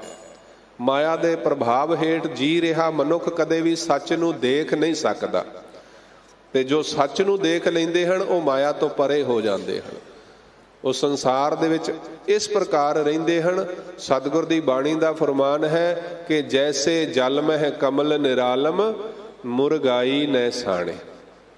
ਜੋ ਗੁਰੂ ਸ਼ਬਦ ਦੇ ਥੱਲੇ ਜਿਉਣ ਵਾਲਾ ਮਨੁੱਖ ਸੰਸਾਰ ਦੇ ਵਿੱਚ ਇਸ ਤਰ੍ਹਾਂ ਜਿਉਂਦਾ ਹੈ ਜਿਵੇਂ ਮੁਰਗਾਬੀ ਪਾਣੀ ਦੇ ਵਿੱਚ ਟੁੱਬੀ ਮਾਰ ਕੇ ਵੀ ਆਪਣੇ ਖੰਭ ਨਹੀਂ ਭਿੱਜਣ ਦਿੰਦੀ। ਇਸ ਪ੍ਰਕਾਰ ਮਨੁੱਖ ਕਾਰੋਬਾਰ ਕਰਦਾ ਹੋਇਆ, ਆਪਣਾ ਕੰਮਕਾਰ ਕਰਦਾ ਹੋਇਆ, ਸਾਰੇ ਧੰਦੇ ਕਰਦਾ ਹੋਇਆ ਵੀ ਉਹ ਜਾਣਦਾ ਹੈ ਕਿ ਸਭ ਪਰਮੇਸ਼ਰ ਦਾ ਸਦਕਾ ਹੈ, ਸਭ ਨਿਰੰਕਾਰ ਦਾ ਸਦਕਾ ਹੈ। ਉਹਨੂੰ ਲੇਪ ਨਹੀਂ ਲੱਗਦਾ, ਉਹਦੇ ਤੇ ਪਕੜ ਪਦਾਰਥ ਦੀ ਨਾ ਹੋ ਕੇ ਪਰਮਾਰਥ ਦੀ ਬਣੀ ਰਹਿੰਦੀ ਹੈ। ਇਸ ਕਰਕੇ ਗੁਰੂ ਅਰਜਨ ਦੇਵ ਮਹਾਰਾਜ ਜੀ ਨੇ ਬਖਸ਼ਿਸ਼ ਕੀਤੀ। ਸਤਿਗੁਰ ਕਹਿੰਦੇ ਉਸ ਇੱਕ ਤੋਂ ਬਿਨਾਂ ਸਭ ਧੰਦ ਜੰਜਾਲ ਹੈ, ਦੁੱਖ ਰੂਪ ਹੈ, ਸਭ ਮਿਥਿਆ, ਸਭ ਨਾਸ਼ਵੰਤ ਹੈ। ਮੋਹ ਆਦਿਕ ਵਿਕਾਰਾਂ ਦਾ ਸਦਕਾ ਹਰ ਇੱਕ ਮਨੁੱਖ ਉਸ ਇੱਕ ਤੋਂ ਬਿਨਾਂ ਮਾਇਆ ਦੇ ਥੱਲੇ ਹੀ ਆਪਣਾ ਜੀਵਨ ਗੁਜ਼ਾਰ ਜਾਂਦਾ ਹੈ। ਰਹਾਓ। ਵਿਸ਼ਰਾਮ ਦੇ ਕੇ ਸਤਿਗੁਰ ਬਖਸ਼ਿਸ਼ ਕਰਦੇ ਹਨ। ਲੱਖ ਖੁਸ਼ੀਆਂ ਪਾਤਸ਼ਾਹੀਆਂ ਜੇ ਸਤਿਗੁਰ ਨਦਰ ਕਰੇ। ਗੁਰੂ ਦੀ ਨਦਰ ਦੇ ਵਿੱਚ ਕਿੰਨੀ ਬਖਸ਼ਿਸ਼ ਹੈ, ਗੁਰੂ ਦੀ ਨਦਰ ਦੇ ਵਿੱਚ ਕਿੰਨੀ ਕਿਰਪਾ ਹੈ, ਗੁਰੂ ਅਰਜਨ ਦੇਵ ਮਹਾਰਾਜ ਬਖਸ਼ਿਸ਼ ਕਰ ਰਹੇ ਹਨ। ਜੇ ਇੱਕ ਨਿਮਖ ਮਾਤਰ ਵੀ ਗੁਰੂ ਦੀ ਨਦਰ ਹੋ ਜਾਏ, ਗੁਰੂ ਦੀ ਨਦਰੇ ਇਨਾਇਤ ਹੋ ਜਾਏ, ਸਤਿਗੁਰ ਕਹਿੰਦੇ ਲੱਖ ਖੁਸ਼ੀਆਂ। ਮਨੁੱਖ ਇੱਕ ਖੁਸ਼ੀ ਦੇ ਵਾਸਤੇ ਜ਼ਿੰਦਗੀ ਵਿੱਚ ਬਹੁਤ ਸਾਰੇ ਦੁੱਖ ਇਕੱਠੇ ਕਰ ਲੈਂਦਾ ਹੈ। ਜਦੋਂ ਅਸੀਂ ਕਿਸੇ ਖੁਸ਼ੀ ਦੀ ਗੱਲ ਕਰਦੇ ਹਾਂ ਨਾ ਕਿ ਸਾਨੂੰ ਇਹ ਖੁਸ਼ੀ ਚਾਹੀਦੀ ਹੈ, ਤੇ ਉਸ ਖੁਸ਼ੀ ਦੇ ਵਾਸਤੇ ਮਨੁੱਖ ਜੋ ਯਤਨ ਕਰਦਾ ਹੈ ਤੇ ਉਹਨਾਂ ਯਤਨਾਂ ਦੇ ਵਿੱਚ ਉਹ ਕਿੰਨਾ ਦੁੱਖ ਝੱਲਦਾ ਹੈ, ਇਸ ਗੱਲ ਦਾ ਮਨੁੱਖ ਨੂੰ ਅਹਿਸਾਸ ਹੀ ਨਹੀਂ ਹੁੰਦਾ। ਇੱਕ ਰੇਗਿਸਤਾਨ ਦੇ ਵਿੱਚ ਦੌੜਦੇ ਹੋਏ ਮਿਰਗ ਦੇ ਵਾਂਗ ਮਨੁੱਖ ਦੀ ਹਾਲਤ ਹੋ ਜਾਂਦੀ ਹੈ। ਉਹ ਖੁਸ਼ੀ ਨੂੰ, ਸੁੱਖ ਨੂੰ ਉਸ ਜਲ ਦੇ ਵਾਂਗ ਸਮਝ ਕਰਕੇ ਦੌੜਦਾ ਹੈ ਤੇ ਬਹੁਤ ਦੁੱਖ ਪਾਉਂਦਾ ਹੈ। ਗੁਰੂ ਸਾਹਿਬ ਜੀ ਦੀ ਬਾਣੀ ਦਾ ਫਰਮਾਨ ਹੈ, ਸੁਖ ਕੇ ਹੇਤ ਬਹੁਤ ਦੁੱਖ ਪਾਵਤ। ਜਰਾ ਆਪਣੇ ਜ਼ਿਹਨ ਦੇ ਵਿੱਚ ਵਿਚਾਰ ਕੇ ਦੇਖੋ ਵੀ ਇੱਕ ਸੁੱਖ ਨੂੰ ਹਾਸਲ ਕਰਨ ਵਾਸਤੇ ਅਸੀਂ ਕਿੰਨਾ ਦੁੱਖ ਝੱਲਦੇ ਹਾਂ, ਕਿੰਨੇ ਦੁੱਖ ਤੋਂ ਬਾਅਦ ਅਸੀਂ ਇੱਕ ਸੁੱਖ ਦੀ ਪ੍ਰਾਪਤੀ ਕਰਦੇ ਹਾਂ, ਤੇ ਉਹ ਸੁੱਖ ਫਿਰ ਕਿੰਨਾ ਚਿਰ ਸੁੱਖ ਬਣਿਆ ਰਹਿੰਦਾ ਹੈ। ਉਹ ਸੁੱਖ ਸਾਰੀ ਜ਼ਿੰਦਗੀ ਸੁੱਖ ਨਹੀਂ ਰਹਿ ਸਕਦਾ, ਉਹਦੇ ਨਾਲ ਦੁੱਖ ਪ੍ਰਗਟ ਹੋ ਜਾਂਦਾ ਹੈ। ਉਹ ਸੁੱਖ ਦੁੱਖ ਦਾ ਰੂਪ ਧਾਰਨ ਕਰ ਲੈਂਦਾ ਹੈ। ਇਸ ਕਰਕੇ ਸਤਿਗੁਰ ਕਹਿੰਦੇ ਸੁਖ ਕੇ ਹੇਤ ਬਹੁਤ ਦੁੱਖ ਪਾਵਤ, ਸੇਵ ਕਰਤ ਜਨ ਜਨ ਕੀ, ਦੁਆਰੈ ਦੁਆਰ ਸਵਾਨ ਜਿਉ ਡੋਲਤ, ਨਹਿ ਸੁਧ ਰਾਮ ਭਜਨ ਕੀ। ਪਰਮਾਤਮਾ ਨੂੰ ਭਜਣ ਦੀ, ਸਿਮਰਨ ਦੀ ਸੁਧ ਸਾਰ ਨਾ ਰੱਖਦਾ ਹੋਇਆ ਮਨੁੱਖ ਇੱਕ ਛੋਟੇ ਜਿਹੇ ਸੁੱਖ ਦੀ ਪ੍ਰਾਪਤੀ ਦੇ ਵਾਸਤੇ ਪਤਾ ਨਹੀਂ ਕਿੰਨੇ ਕੁਝ ਦੁੱਖ ਪਾ ਲੈਂਦਾ ਹੈ। ਸੁਖ ਕੇ ਹੇਤ ਬਹੁਤ ਦੁੱਖ ਪਾਵਤ। ਸਤਿਗੁਰ ਗੁਰੂ ਤੇਗ ਬਹਾਦਰ ਮਹਾਰਾਜ ਕਹਿੰਦੇ ਕਿ ਸੁਖ ਕੋ ਮੰਗੈ ਸਭ ਕੋ, ਦੁੱਖ ਨਾ ਮੰਗੈ ਕੋਏ, ਸੁਖ ਹੈ ਕੋ ਦੁੱਖ ਅਗਲਾ, ਮਨਮੁਖ ਬੂਝ ਨਾ ਹੋਏ। ਮਨਮੁਖ ਨੂੰ ਇਸ ਗੱਲ ਦੀ ਸਾਰ ਹੀ ਨਹੀਂ ਹੁੰਦੀ ਕਿ ਸੁਖ ਕਿਸ ਨੂੰ ਕਹਿੰਦੇ ਹਾਂ, ਸੁਖ ਹੈ ਕੀ। ਇਸ ਕਰਕੇ ਅੱਜ ਸੁਖ ਦੀ ਭਾਲ ਵਿੱਚ ਦੌੜ ਰਿਹਾ ਮਨੁੱਖ ਬਹੁਤ ਸਾਰਾ ਦੁੱਖ ਇਕੱਠਾ ਕਰ ਰਿਹਾ ਹੈ, ਬਹੁਤ ਸਾਰਾ ਦੁੱਖ ਹਾਸਲ ਕਰ ਰਿਹਾ ਹੈ। ਪਰ ਇਹਦੇ ਤੋਂ ਛੁੱਟ ਸਤਿਗੁਰ ਕਹਿੰਦੇ ਲੱਖ ਖੁਸ਼ੀਆਂ ਪਾਤਸ਼ਾਹੀਆਂ, ਲੱਖਾਂ ਹੀ ਖੁਸ਼ੀਆਂ ਤੇ ਪਾਤਸ਼ਾਹੀਆਂ ਪ੍ਰਾਪਤ ਹੋ ਗਈਆਂ ਜਦੋਂ ਸਤਿਗੁਰ ਦੀ ਨਦਰ ਕਿਰਪਾ ਹੋਈ ਹੈ, ਜਦੋਂ ਸਤਿਗੁਰ ਨੇ ਕਿਰਪਾ ਕੀਤੀ ਹੈ, ਬਖਸ਼ਿਸ਼ ਕੀਤੀ ਹੈ। ਗੁਰੂ ਨਾਨਕ ਦੇਵ ਮਹਾਰਾਜ ਸੱਚੇ ਪਾਤਸ਼ਾਹ ਜਗਤ ਜਲੰਦੇ ਨੂੰ ਤਾਰਦੇ ਹੋਏ ਬਿਹਾਰ ਦੇ ਨੇੜੇ ਇੱਕ ਨਗਰ ਦੇ ਵਿੱਚ ਪਹੁੰਚੇ। ਨਗਰ ਤੋਂ ਬਾਹਰ ਸਤਿਗੁਰ ਸੱਚੇ ਪਾਤਸ਼ਾਹ ਜੀ ਨੂੰ ਭਾਈ ਮਰਦਾਨਾ ਜੀ ਕਹਿੰਦੇ, ਭਾਈ ਮਰਦਾਨਾ ਕਹਿਣ ਲੱਗੇ ਸਤਿਗੁਰੂ ਜੀ ਮੈਨੂੰ ਭੁੱਖ ਲੱਗੀ ਹੈ, ਕੁਛ ਛਕਣਾ ਹੈ, ਕੁਛ ਛਕਾਓ। ਸਤਿਗੁਰ ਕਹਿੰਦੇ ਥੋੜੀ ਦੂਰ ਨਗਰ ਹੈ, ਆਪਾਂ ਨਗਰ ਵਿੱਚ ਜਾ ਕੇ ਤੇ ਤੁਹਾਡੇ ਛਕਣ ਦਾ ਇੰਤਜ਼ਾਮ ਕਰ ਦਿਆਂਗੇ। ਭਾਈ ਮਰਦਾਨਾ ਕਹਿਣ ਲੱਗੇ ਸਤਿਗੁਰ ਨਹੀਂ, ਮੇਰੇ ਤੋਂ ਚੱਲਿਆ ਨਹੀਂ ਜਾ ਰਿਹਾ, ਕਿਰਪਾ ਕਰੋ। ਕਿਉਂਕਿ ਤਰੀਕਾ ਸੀ ਸਤਿਗੁਰ ਦਾ ਬਖਸ਼ਿਸ਼ ਕਰਨ ਦਾ, ਨਦਰ ਕਰਨ ਦਾ। ਤੇ ਸਤਿਗੁਰ ਕਹਿਣ ਲੱਗੇ ਭਾਈ ਮਰਦਾਨਾ ਜੀ ਦੇਖੋ ਕੋਈ ਆਸ-ਪਾਸ ਜਿੱਥੋਂ ਤੁਹਾਡੇ ਖਾਣ ਵਾਸਤੇ ਕੁਛ ਇੰਤਜ਼ਾਮ ਕਰ ਸਕੀਏ। ਭਾਈ ਮਰਦਾਨਾ ਕਹਿਣ ਲੱਗੇ ਸਤਿਗੁਰੂ ਜੀ ਆ ਨੇੜੇ ਹੀ ਇੱਕ ਖੇਤ ਨਜ਼ਰ ਆਉਂਦਾ ਹੈ, ਖੇਤ ਦੇ ਵਿੱਚ ਇੱਕ ਛਪਰੀ ਬਣੀ ਹੋਈ ਹੈ, ਇੱਕ ਝੁੱਗੀ ਬਣੀ ਹੋਈ ਹੈ, ਕਿਰਪਾ ਕਰੋ, ਰਹਿਮਤ ਕਰੋ, ਆਪਾਂ ਉਧਰ ਨੂੰ ਚੱਲੀਏ। ਗੁਰੂ ਨਾਨਕ ਦੇਵ ਮਹਾਰਾਜ ਸੱਚੇ ਪਾਤਸ਼ਾਹ ਉਸ ਛਪਰੀ ਦੇ ਵਿੱਚ ਗਏ ਤੇ ਕੀ ਦੇਖਿਆ, ਇੱਕ ਬਾਲਕ ਬੈਠਾ ਹੋਇਆ ਹੈ, 15-18 ਸਾਲ ਦੀ ਉਮਰ ਹੈ ਤੇ ਬੜਾ ਹੀ ਗਰੀਬ ਜਿਹਾ ਬੱਚਾ ਹੈ। ਪਾਤਸ਼ਾਹ ਜੀ ਨੇ ਕਿਹਾ ਭਾਈ ਸਾਨੂੰ ਕੁਝ ਛਕਣ ਵਾਸਤੇ ਦਿਓ, ਅਸੀਂ ਕੁਝ ਛਕਣਾ ਹੈ। ਤੇ ਬੱਚੇ ਦੇ ਮਨ ਵਿੱਚ ਭਾਵਨਾ ਪ੍ਰੇਮ ਪੈਦਾ ਹੋਇਆ। ਸਤਿਗੁਰ ਦੀ ਪਾਵਨ ਮੂਰਤ ਦੇਖ ਕਰਕੇ, ਸੰਤ ਸਰੂਪ ਦੇਖ ਕਰਕੇ ਸਤਿਗੁਰ ਸੱਚੇ ਪਾਤਸ਼ਾਹ ਜੀ ਨੂੰ ਉਸ ਬਾਲਕ ਨੇ ਆਪਣੇ ਖੇਤ ਦੇ ਵਿੱਚੋਂ, ਜਿਹਦੀ ਉਹ ਰਾਖੀ ਕਰ ਰਿਹਾ ਹੈ, ਛੋਲਿਆਂ ਦੀਆਂ ਹੋਲਾਂ ਬਣਾ ਕੇ ਛਕਾਈਆਂ। ਗੁਰੂ ਸਾਹਿਬ ਜੀ ਨੇ ਉੱਥੇ ਬਚਨ ਉਚਾਰਨ ਕੀਤੇ, ਇਤਿਹਾਸ ਦੇ ਵਿੱਚ ਦਰਜ ਹਨ। ਸੱਥਰ ਤੇਰਾ ਲੇਫ ਨਿਹਾਲੀ, ਭਾਉ ਤੇਰਾ ਪਕਵਾਨ, ਨਾਨਕ ਸਿਫਤੀ ਰੱਜਿਆ, ਆਓ ਬੈਠ ਸੁਲਤਾਨ। ਇੰਨੇ ਹੀ ਬਚਨ ਕਹੇ। ਲੱਖ ਖੁਸ਼ੀਆਂ ਪਾਤਸ਼ਾਹੀਆਂ, ਜੇ ਸਤਿਗੁਰ ਨਦਰ ਕਰੇ, ਜੇ ਗੁਰੂ ਦੀ ਨਦਰੇ ਇਨਾਇਤ ਹੋ ਜਾਏ। ਤੇ ਉਹ ਬਾਲਕ ਨੇਤਰਾਂ ਦੇ ਵਿੱਚ ਹੰਝੂ ਆ ਗਏ। ਕਹਿਣ ਲੱਗਾ, ਮੈਂ ਤੇ ਬੜਾ ਗਰੀਬ ਹਾਂ, ਮੇਰੇ ਘਰ ਦੇ ਵਿੱਚ ਤੇ ਖਾਣ ਨੂੰ ਰੋਟੀ ਵੀ ਨਹੀਂ ਹੈ, ਮੈਂ ਤੇ ਇਸ ਖੇਤ ਦੀ ਰਖਵਾਲੀ ਕਰਦਾ ਹਾਂ, ਇੱਥੋਂ ਜੋ ਮਿਲਦਾ ਹੈ ਉਹਦੇ ਨਾਲ ਗੁਜ਼ਾਰਾ ਕਰਦੇ ਹਾਂ। ਭਾਈ ਮਰਦਾਨਾ ਕਹਿਣ ਲੱਗੇ, ਬੇਟਾ ਤੈਨੂੰ ਪਤਾ ਨਹੀਂ ਹੈ, ਇਹ ਨਾਨਕ ਨਿਰੰਕਾਰੀ ਹੈ। ਨਾਨਕ ਦਾਸ ਮੁਖ ਤੇ ਜੋ ਬੋਲੇ, ਈਹਾਂ ਊਹਾਂ ਸੱਚ ਹੋਵੇ। ਗੁਰੂ ਸਾਹਿਬ ਜੀ ਦੀ ਬਾਣੀ ਦਾ ਫਰਮਾਨ ਹੈ, ਗੁਰੂ ਨਾਨਕ ਸਾਹਿਬ ਜੀ ਨੇ ਤੇ ਜੋ ਬੋਲ ਦਿੱਤਾ, ਉਹ ਨਾ ਤੇ ਇੱਥੇ ਕੋਈ ਮੋੜ ਸਕਦਾ ਹੈ, ਨਾ ਉੱਥੇ ਕੋਈ ਮੋੜ ਸਕਦਾ ਹੈ, ਨਾ ਪਰਲੋਕ ਦੇ ਵਿੱਚ ਕੋਈ ਮੋੜ ਸਕਦਾ ਹੈ। ਪਰ ਨਾਨਕ ਦੇ ਦਾਸ ਵੀ ਜੇ ਕੁਛ ਕਹਿ ਦੇਣ ਤੇ ਸਤਿਗੁਰ ਕਹਿੰਦੇ, ਆਪਣੇ ਸੇਵਕ ਕੀ ਆਪੇ ਰਾਖੈ, ਆਪੇ ਨਾਮ ਜਪਾਵੈ, ਜਹ ਜਹ ਕਾਜ ਕਿਰਤ ਸੇਵਕ ਕੀ, ਤਹਾਂ ਤਹਾਂ ਉਠ ਧਾਵੈ, ਸੇਵਕ ਕਉ ਨਿਕਟੀ ਹੋਏ ਦਿਖਾਵੈ, ਜੋ ਜੋ ਕਹੈ ਠਾਕੁਰ ਪਹਿ ਸੇਵਕ, ਤਤਕਾਲ ਹੋਏ ਆਵੈ। ਇਹ ਗੁਰੂ ਦੀ ਨਦਰੇ ਇਨਾਇਤ ਹੈ, ਗੁਰੂ ਦੀ ਬਖਸ਼ਿਸ਼ ਹੈ, ਕਿਰਪਾ ਹੈ। ਗੁਰੂ ਨਾਨਕ ਸਾਹਿਬ ਜੀ ਤੋਂ ਵੱਡਾ ਕੋਈ ਦਰ ਨਹੀਂ ਹੈ। ਸਤਿਗੁਰ ਨੂੰ ਪੁੱਛੋ, ਗਿਆਨ ਧਿਆਨ ਕਿਛ ਕਰਮ ਨਾ ਜਾਣਾ, ਸਾਰ ਨਾ ਜਾਣਾ ਤੇਰੀ, ਸਭ ਤੇ ਵੱਡਾ ਸਤਿਗੁਰ ਨਾਨਕ, ਜਿਨ ਕਲ ਰਾਖੀ ਮੇਰੀ। ਆਓ ਪਿਆਰ ਦੇ ਨਾਲ ਗੁਰੂ ਨਾਨਕ ਸਾਹਿਬ ਜੀ ਦੇ ਚਰਨਾਂ ਦਾ ਧਿਆਨ ਧਾਰਦੇ ਹੋਏ ਆਪਾਂ ਸਾਰੇ ਪੜ੍ਹ ਲਈਏ। ਧੰਨ ਗੁਰੂ ਨਾਨਕ ਤੂੰ ਹੀ ਨਿਰੰਕਾਰ, ਧੰਨ ਗੁਰੂ ਨਾਨਕ ਤੂੰ ਹੀ ਨਿਰੰਕਾਰ।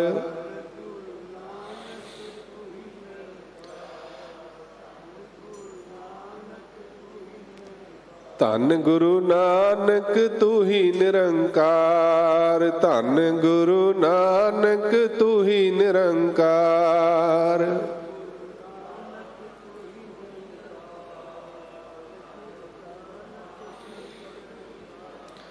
ਧੰਨ ਗੁਰੂ ਨਾਨਕ ਤੂੰ ਹੀ ਨਿਰੰਕਾਰ, ਧੰਨ ਗੁਰੂ ਨਾਨਕ ਤੂੰ ਹੀ ਨਿਰੰਕਾਰ।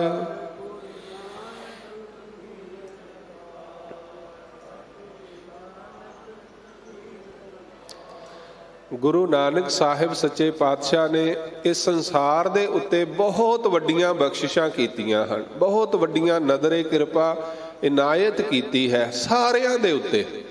ਗੁਰੂ ਨਾਨਕ ਸਾਹਿਬ ਕਿਸੇ ਖਾਸ ਕੁੱਲ ਜਾਤੀ ਜਾਂ ਸਮਾਜ ਦੇ ਉੱਤੇ ਕਿਰਪਾ ਨਹੀਂ ਕਰਦੇ। ਗੁਰੂ ਨਾਨਕ ਸਾਹਿਬ ਸਮੁੱਚੀ ਮਨੁੱਖਤਾ ਦੇ ਉੱਤੇ, ਸਮੁੱਚੀ ਸ੍ਰਿਸ਼ਟੀ ਦੇ ਉੱਤੇ ਕਿਰਪਾ ਕਰਨ ਵਾਲੇ ਹਨ। ਪਸ਼ੂ ਪ੍ਰੇਤ ਮੁਗਧ ਕੋ ਉਤਾਰੇ, ਪਾਹਨ ਪਾਰ ਉਤਾਰੇ। ਗੁਰੂ ਨਾਨਕ ਸਾਹਿਬ ਜੀ ਦਾ ਦਰ ਸਾਰੀ ਕਾਇਨਾਤ ਦੇ ਵਾਸਤੇ ਹੈ, ਸਾਰੀ ਸ੍ਰਿਸ਼ਟੀ ਦੇ ਵਾਸਤੇ ਹੈ। ਗੁਰੂ ਨਾਨਕ ਸਾਹਿਬ ਆਪ ਨਿਰੰਕਾਰ ਹਨ, ਆਪ ਪਰਮੇਸ਼ਰ ਦਾ ਰੂਪ ਹਨ। ਇਸ ਕਰਕੇ ਅਜੋਕੇ ਸਮੇਂ ਅੰਦਰ ਅੱਜ ਅਸੀਂ ਗੁਰੂ ਨਾਨਕ ਸਾਹਿਬ ਜੀ ਦੇ ਫਲਸਫੇ ਦਾ ਪ੍ਰਚਾਰ ਤੇ ਬਹੁਤ ਕੀਤਾ ਹੈ, ਹੋ ਰਿਹਾ ਹੈ, ਪਰ ਪ੍ਰਸਾਰ ਕਰਨ ਦੀ ਜ਼ਰੂਰਤ ਹੈ। ਪ੍ਰਸਾਰ ਤੇ ਪ੍ਰਚਾਰ ਦੇ ਵਿੱਚ ਬਹੁਤ ਥੋੜਾ ਫਰਕ ਹੈ। ਪ੍ਰਚਾਰ ਅਸੀਂ ਬਹੁਤ ਕਰ ਰਹੇ ਹਾਂ, ਗੁਰਮਤਿ ਦਾ ਪ੍ਰਚਾਰ ਅੱਜ ਬਹੁਤ ਹੈ, ਪਰ ਪ੍ਰਸਾਰ ਨਹੀਂ ਹੋ ਰਿਹਾ। ਪ੍ਰਸਾਰ ਤੋਂ ਭਾਵ ਕਿ ਅੱਜ ਗੁਰੂ ਨਾਨਕ ਸਾਹਿਬ ਜੀ ਦਾ ਫਲਸਫਾ ਜਿਨ੍ਹਾਂ ਹਿਰਦਿਆਂ ਤੱਕ, ਜਿਨ੍ਹਾਂ ਜੀਵਨ ਤੱਕ ਪਹੁੰਚ ਜਾਣਾ ਚਾਹੀਦਾ ਹੀ, ਅਸੀਂ ਉੱਥੋਂ ਤੱਕ ਪਹੁੰਚਾ ਨਹੀਂ ਪਾਏ। ਅਸੀਂ ਉਹਨਾਂ ਨੂੰ ਮੋੜ ਨਹੀਂ ਪਾਏ ਜਿਨ੍ਹਾਂ ਨੂੰ ਮੋੜ ਕਰਕੇ ਅਸੀਂ ਗੁਰੂ ਨਾਨਕ ਸਾਹਿਬ ਜੀ ਦੇ ਦਰ ਤੇ ਲੜ ਲਾਣਾ ਹੈ। ਸਾਡੀ ਜ਼ਿੰਮੇਵਾਰੀ ਹੈ। ਸਾਨੂੰ ਸਤਿਗੁਰ ਨੇ ਇਹ ਉਪਦੇਸ਼ ਬਖਸ਼ਿਸ਼ ਕੀਤਾ। ਹਰ ਗੁਰਸਿੱਖ ਇੱਕ ਪ੍ਰਚਾਰਕ ਹੈ। ਹਰ ਗੁਰਸਿੱਖ ਗੁਰੂ ਨਾਨਕ ਸਾਹਿਬ ਜੀ ਦਾ ਆਪਣੇ ਆਪ ਦੇ ਵਿੱਚ ਉਹ ਸਮਰੱਥ ਹੈ ਕਿ ਉਹ ਗੁਰੂ ਨਾਨਕ ਸਾਹਿਬ ਜੀ ਦੇ ਜੀਵਨ ਨੂੰ, ਸਿਧਾਂਤ ਨੂੰ, ਉਪਦੇਸ਼ ਨੂੰ ਜਨ ਜਨ ਤੱਕ ਪਹੁੰਚਾਏ। ਇਹ ਸਾਡਾ ਫਰਜ਼ ਹੈ। ਜੇ ਅਸੀਂ ਗੁਰੂ ਨਾਨਕ ਸਾਹਿਬ ਜੀ ਦੇ ਸਿੱਖ ਕਹਾਉਂਦੇ ਹਾਂ ਤੇ ਸਾਡਾ ਫਰਜ਼ ਹੈ ਕਿ ਅਸੀਂ ਗੁਰੂ ਨਾਨਕ ਸਾਹਿਬ ਸੱਚੇ ਪਾਤਸ਼ਾਹ ਜੀ ਦੇ ਪਵਿੱਤਰ ਸ਼ਬਦ ਦਾ ਪ੍ਰਸਾਰ ਵੀ ਕਰਨਾ ਹੈ। ਪ੍ਰਚਾਰ ਤੇ ਬਹੁਤ ਹੈ, ਪਰ ਪ੍ਰਸਾਰ ਕਰਨ ਦੀ ਜ਼ਰੂਰਤ ਹੈ। ਗੁਰੂ ਨਾਨਕ ਸਾਹਿਬ ਜੀ ਦੇ ਉਪਦੇਸ਼ ਨੂੰ, ਸਿਧਾਂਤ ਨੂੰ ਜਨ ਜਨ ਤੱਕ ਪਹੁੰਚਾਉਣ ਦਾ ਯਤਨ ਕਰਨਾ ਚਾਹੀਦਾ ਹੈ। ਸੋ ਸਤਿਗੁਰ ਸੱਚੇ ਪਾਤਸ਼ਾਹ ਬਖਸ਼ਿਸ਼ ਕਰ ਰਹੇ ਭਾਈ, ਉਸ ਪਰਮਾਤਮਾ ਦੀ ਜਿਹਦੇ ਉੱਤੇ ਕਿਰਪਾ ਹੋ ਜਾਏ, ਨਦਰ ਹੋ ਜਾਏ, ਲੱਖ ਖੁਸ਼ੀਆਂ ਪਾਤਸ਼ਾਹੀਆਂ ਜੇ ਸਤਿਗੁਰ ਨਦਰ ਕਰੇ। ਨਿਮਖ ਏਕ ਹਰ ਨਾਮ ਦੇ, ਮੇਰਾ ਮਨ ਤਨ ਸੀਤਲ ਹੋਏ। ਇੱਕ ਨਿਮਖ ਮਾਤਰ ਗੁਰੂ ਦੀ ਨਦਰੇ ਇਨਾਇਤ ਹੋ ਜਾਏ, ਕਿਰਪਾ ਹੋ ਜਾਏ, ਨਾਮ ਪ੍ਰਾਪਤ ਹੋ ਜਾਏ ਤੇ ਮਨ ਅਤੇ ਤਨ ਦੋਵੇਂ ਸੀਤਲ ਹੋ ਜਾਂਦੇ ਹਨ। ਦੋਹਾਂ ਦੇ ਵਿੱਚ ਠੰਡਕ ਆ ਜਾਂਦੀ ਹੈ, ਮਨ ਸੀਤਲ ਹੋ ਜਾਂਦਾ ਹੈ। ਸੀਤਲ ਥੀਵੈ ਨਾਨਕਾ ਜਪੰਦੜੋ ਹਰ ਨਾਉ। ਪਰਮਾਤਮਾ ਦਾ ਨਾਮ ਜਪ ਕੇ ਤਨ ਵੀ ਸ਼ੀਤਲ ਤੇ ਮਨ ਵੀ ਸ਼ੀਤਲ ਹੋ ਜਾਂਦਾ ਹੈ। ਇਸ ਕਰਕੇ ਗੁਰੂ ਨਾਨਕ ਸਾਹਿਬ ਜੀ ਨੇ ਕਲਯੁਗ ਦੇ ਅੰਦਰ ਸਾਨੂੰ ਸਭ ਤੋਂ ਉੱਤਮ ਭਗਤੀ ਦੀ ਦਾਤ ਬਖਸ਼ਿਸ਼ ਕੀਤੀ ਹੈ, ਨਾਮ। ਨਾਨਕ ਕੇ ਘਰ ਕੇਵਲ ਨਾਮ, ਸਿਮਰੋ ਸਿਮਰ ਸਿਮਰ ਸੁਖ ਪਾਵੋ, ਕਲ ਕਲੇਸ਼ ਤਨ ਮਾਹੇ ਮਿਟਾਵੋ। ਸਤਿਗੁਰ ਕਹਿੰਦੇ ਉਹਦਾ ਸਿਮਰਨ ਕਰੋ, ਉਹਦਾ ਜਾਪ ਕਰੋ। ਉਹ ਜੋ ਸ੍ਰਿਸ਼ਟੀ ਦਾ ਕਰਤਾ ਹੈ, ਸਭ ਦੁੱਖ ਹਰਤਾ ਹੈ, ਨਿਰੰਕਾਰ ਅਕਾਲ ਪੁਰਖ, ਸਾਰਿਆਂ ਸੁੱਖਾਂ ਦਾ ਦਾਤਾ ਹੈ। ਉਸ ਪਰਮਾਤਮਾ ਦਾ ਸਿਮਰਨ ਕਰੋ ਭਾਈ, ਸਵਾਸ ਸਵਾਸ ਉਹਦਾ ਜਪ ਕਰੋ। ਨਿਮਖ ਏਕ ਹਰ ਨਾਮ ਦੇ, ਮੇਰਾ ਮਨ ਤਨ ਸੀਤਲ ਹੋਏ। ਜਿਸ ਕਉ ਪੂਰਬ ਲਿਖਿਆ, ਤਿਨ ਸਤਿਗੁਰ ਚਰਨ ਗਹੇ। ਫਿਰ ਕਿਤੇ ਮਨ ਦੇ ਵਿੱਚ ਅਹੰਕਾਰ ਦੀ ਕਣੀ ਨਾ ਆ ਜਾਏ, ਕਿਤੇ ਮਨ ਹੰਕਾਰੀ ਨਾ ਹੋ ਜਾਏ। ਇਸ ਕਰਕੇ ਸਤਿਗੁਰ ਸੱਚੇ ਪਾਤਸ਼ਾਹ ਬਖਸ਼ਿਸ਼ ਕਰਦੇ ਹਨ ਕਿ ਜਿਨ੍ਹਾਂ ਦੇ ਪੂਰਬਲੇ ਭਾਗ ਚੰਗੇ ਹਨ, ਪੂਰਬਲੇ ਕਰਮ ਜਿਨ੍ਹਾਂ ਦੇ ਜਾਗਦੇ ਹਨ, ਉਹੀ ਸਤਿਗੁਰ ਦੇ ਚਰਨ ਗਹੇ ਤੋਂ ਭਾਵ ਪਕੜਦੇ ਹਨ। ਉਹਨਾਂ ਨੂੰ ਸਤਿਗੁਰ ਦੇ ਚਰਨ ਭਾਵ ਗੁਰਬਾਣੀ ਦੀ ਦਾਤ ਮਿਲਦੀ ਹੈ। ਸਤਿਗੁਰ ਦੇ ਚਰਨ ਕੀ ਹਨ? ਹਿਰਦੈ ਚਰਨ ਸ਼ਬਦ ਸਤਿਗੁਰ ਕਉ, ਨਾਨਕ ਬਾਧਿਓ ਪਾਲ। ਗੁਰਬਾਣੀ ਹੀ ਗੁਰੂ ਦੇ ਚਰਨ ਹਨ। ਜਿਨ੍ਹਾਂ ਦੇ ਪੁਰਬਲੇ ਭਾਗ ਹਨ, ਉਹਨਾਂ ਨੂੰ ਗੁਰੂ ਦਾ ਸ਼ਬਦ ਪ੍ਰਾਪਤ ਹੈ। ਉਹ ਗੁਰੂ ਦੇ ਸ਼ਬਦ ਦੇ ਨਾਲ ਜੁੜਦੇ ਹਨ। ਜਿਸ ਕਉ ਪੂਰਬ ਲਿਖਿਆ, ਤਿਨ ਸਤਿਗੁਰ ਚਰਨ ਗਹੇ। ਉਹਨਾਂ ਨੇ ਗੁਰੂ ਦੇ ਚਰਨ ਗਹੇ ਤੋਂ ਭਾਵ ਪਕੜੇ ਹਨ। ਉਹਨਾਂ ਨੂੰ ਗੁਰੂ ਦੇ ਚਰਨਾਂ ਦੀ ਦਾਤ ਪ੍ਰਾਪਤ ਹੋਈ ਹੈ। ਸਫਲ ਮੂਰਤ ਸਫਲਾ ਘੜੀ, ਜਿਤ ਸੱਚੇ ਨਾਲ ਪਿਆਰ। ਜਿਸ ਸਮੇਂ ਸਾਡਾ ਹਿਰਦਾ ਉਸ ਸੱਚੇ ਦੇ ਨਾਲ ਜੁੜਿਆ ਹੁੰਦਾ ਹੈ, ਸਾਡੇ ਹਿਰਦੇ ਦੇ ਵਿੱਚ ਉਸ ਪਰਮਾਤਮਾ ਦੇ ਨਾਲ ਪ੍ਰੇਮ ਹੈ, ਸਤਿਗੁਰ ਕਹਿੰਦੇ ਉਹ ਮੂਰਤ, ਉਹ ਮਹੂਰਤ ਵੀ ਸਫਲ ਹੈ, ਉਹ ਘੜੀ ਵੀ ਸਫਲ ਹੈ, ਉਹ ਸਮਾਂ ਸਫਲ ਹੈ। ਜਿਸ ਘੜੀ ਅਸੀਂ ਬੈਠ ਕਰਕੇ ਪਰਮਾਤਮਾ ਨੂੰ ਚਿਤਵਦੇ ਹਾਂ, ਜਿਸ ਘੜੀ ਅਸੀਂ ਬੈਠ ਕਰਕੇ ਨਿਰੰਕਾਰ ਨੂੰ ਯਾਦ ਕਰਦੇ ਹਾਂ, ਉਹ ਸਮਾਂ ਸਫਲਾ ਹੈ ਭਾਈ। ਉਹ ਸਮਾਂ ਸਫਲ ਹੈ, ਸਫਲ। ਸਤਿਗੁਰ ਕਹਿੰਦੇ ਉਹ ਸਮਾਂ ਸਫਲ ਮੂਰਤ ਸਫਲਾ ਘੜੀ, ਜਿਤ ਸੱਚੇ ਨਾਲ ਪਿਆਰ। ਜਿਸ ਸਮੇਂ ਸਾਡਾ ਹਿਰਦਾ ਸੱਚੇ ਦੇ ਨਾਲ ਜੁੜਦਾ ਹੈ, ਸਾਡੇ ਮਨ ਦੇ ਵਿੱਚ ਸੱਚੇ ਦੇ ਪ੍ਰਤੀ ਪਿਆਰ ਪੈਦਾ ਹੁੰਦਾ ਹੈ। ਗੁਰੂ ਕਲਗੀਧਰ ਦਸ਼ਮੇਸ਼ ਪਿਤਾ ਕਹਿੰਦੇ, ਸਾਚ ਕਹੋ ਸੁਨ ਲੇਹੋ ਸਬੈ, ਜਿਨ ਪ੍ਰੇਮ ਕੀਓ ਤਿਨ ਹੀ ਪ੍ਰਭ ਪਾਇਓ। ਜਿਨ੍ਹਾਂ ਨੇ ਕੁਦਰਤ ਦੇ ਨਾਲ, ਮਨੁੱਖਤਾ ਦੇ ਨਾਲ ਪ੍ਰੇਮ ਕੀਤਾ ਹੈ, ਉਹਨਾਂ ਨੂੰ ਪਰਮਾਤਮਾ ਦੀ ਦਾਤ ਮਿਲਦੀ ਹੈ ਭਾਈ। ਇਸ ਕਰਕੇ ਪਿਆਰ ਦੇ ਨਾਲ ਜਪਣਾ ਕਰੀਏ, ਵਾਹਿਗੁਰੂ ਵਾਹਿਗੁਰੂ ਵਾਹਿਗੁਰੂ।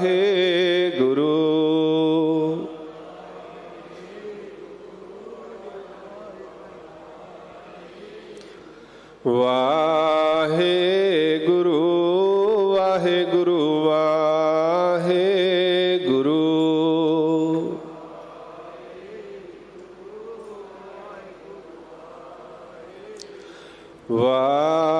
ਵਾਹਿਗੁਰੂ ਵਾਹਿਗੁਰੂ ਵਾਹਿਗੁਰੂ।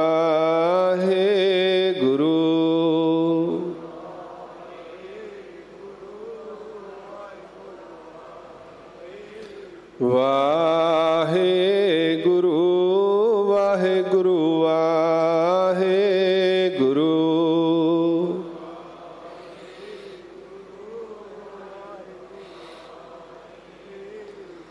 ਸਤਿਗੁਰ ਕਹਿੰਦੇ ਉਹ ਸਮਾਂ ਸਫਲ ਹੈ ਜਿਸ ਸਮੇਂ ਅਸੀਂ ਪਰਮਾਤਮਾ ਨੂੰ ਯਾਦ ਕਰਦੇ ਹਾਂ, ਸਾਡੇ ਹਿਰਦੇ ਦੇ ਵਿੱਚ ਪਰਮਾਤਮਾ ਦੇ ਪ੍ਰਤੀ ਪ੍ਰੇਮ ਹੁੰਦਾ ਹੈ।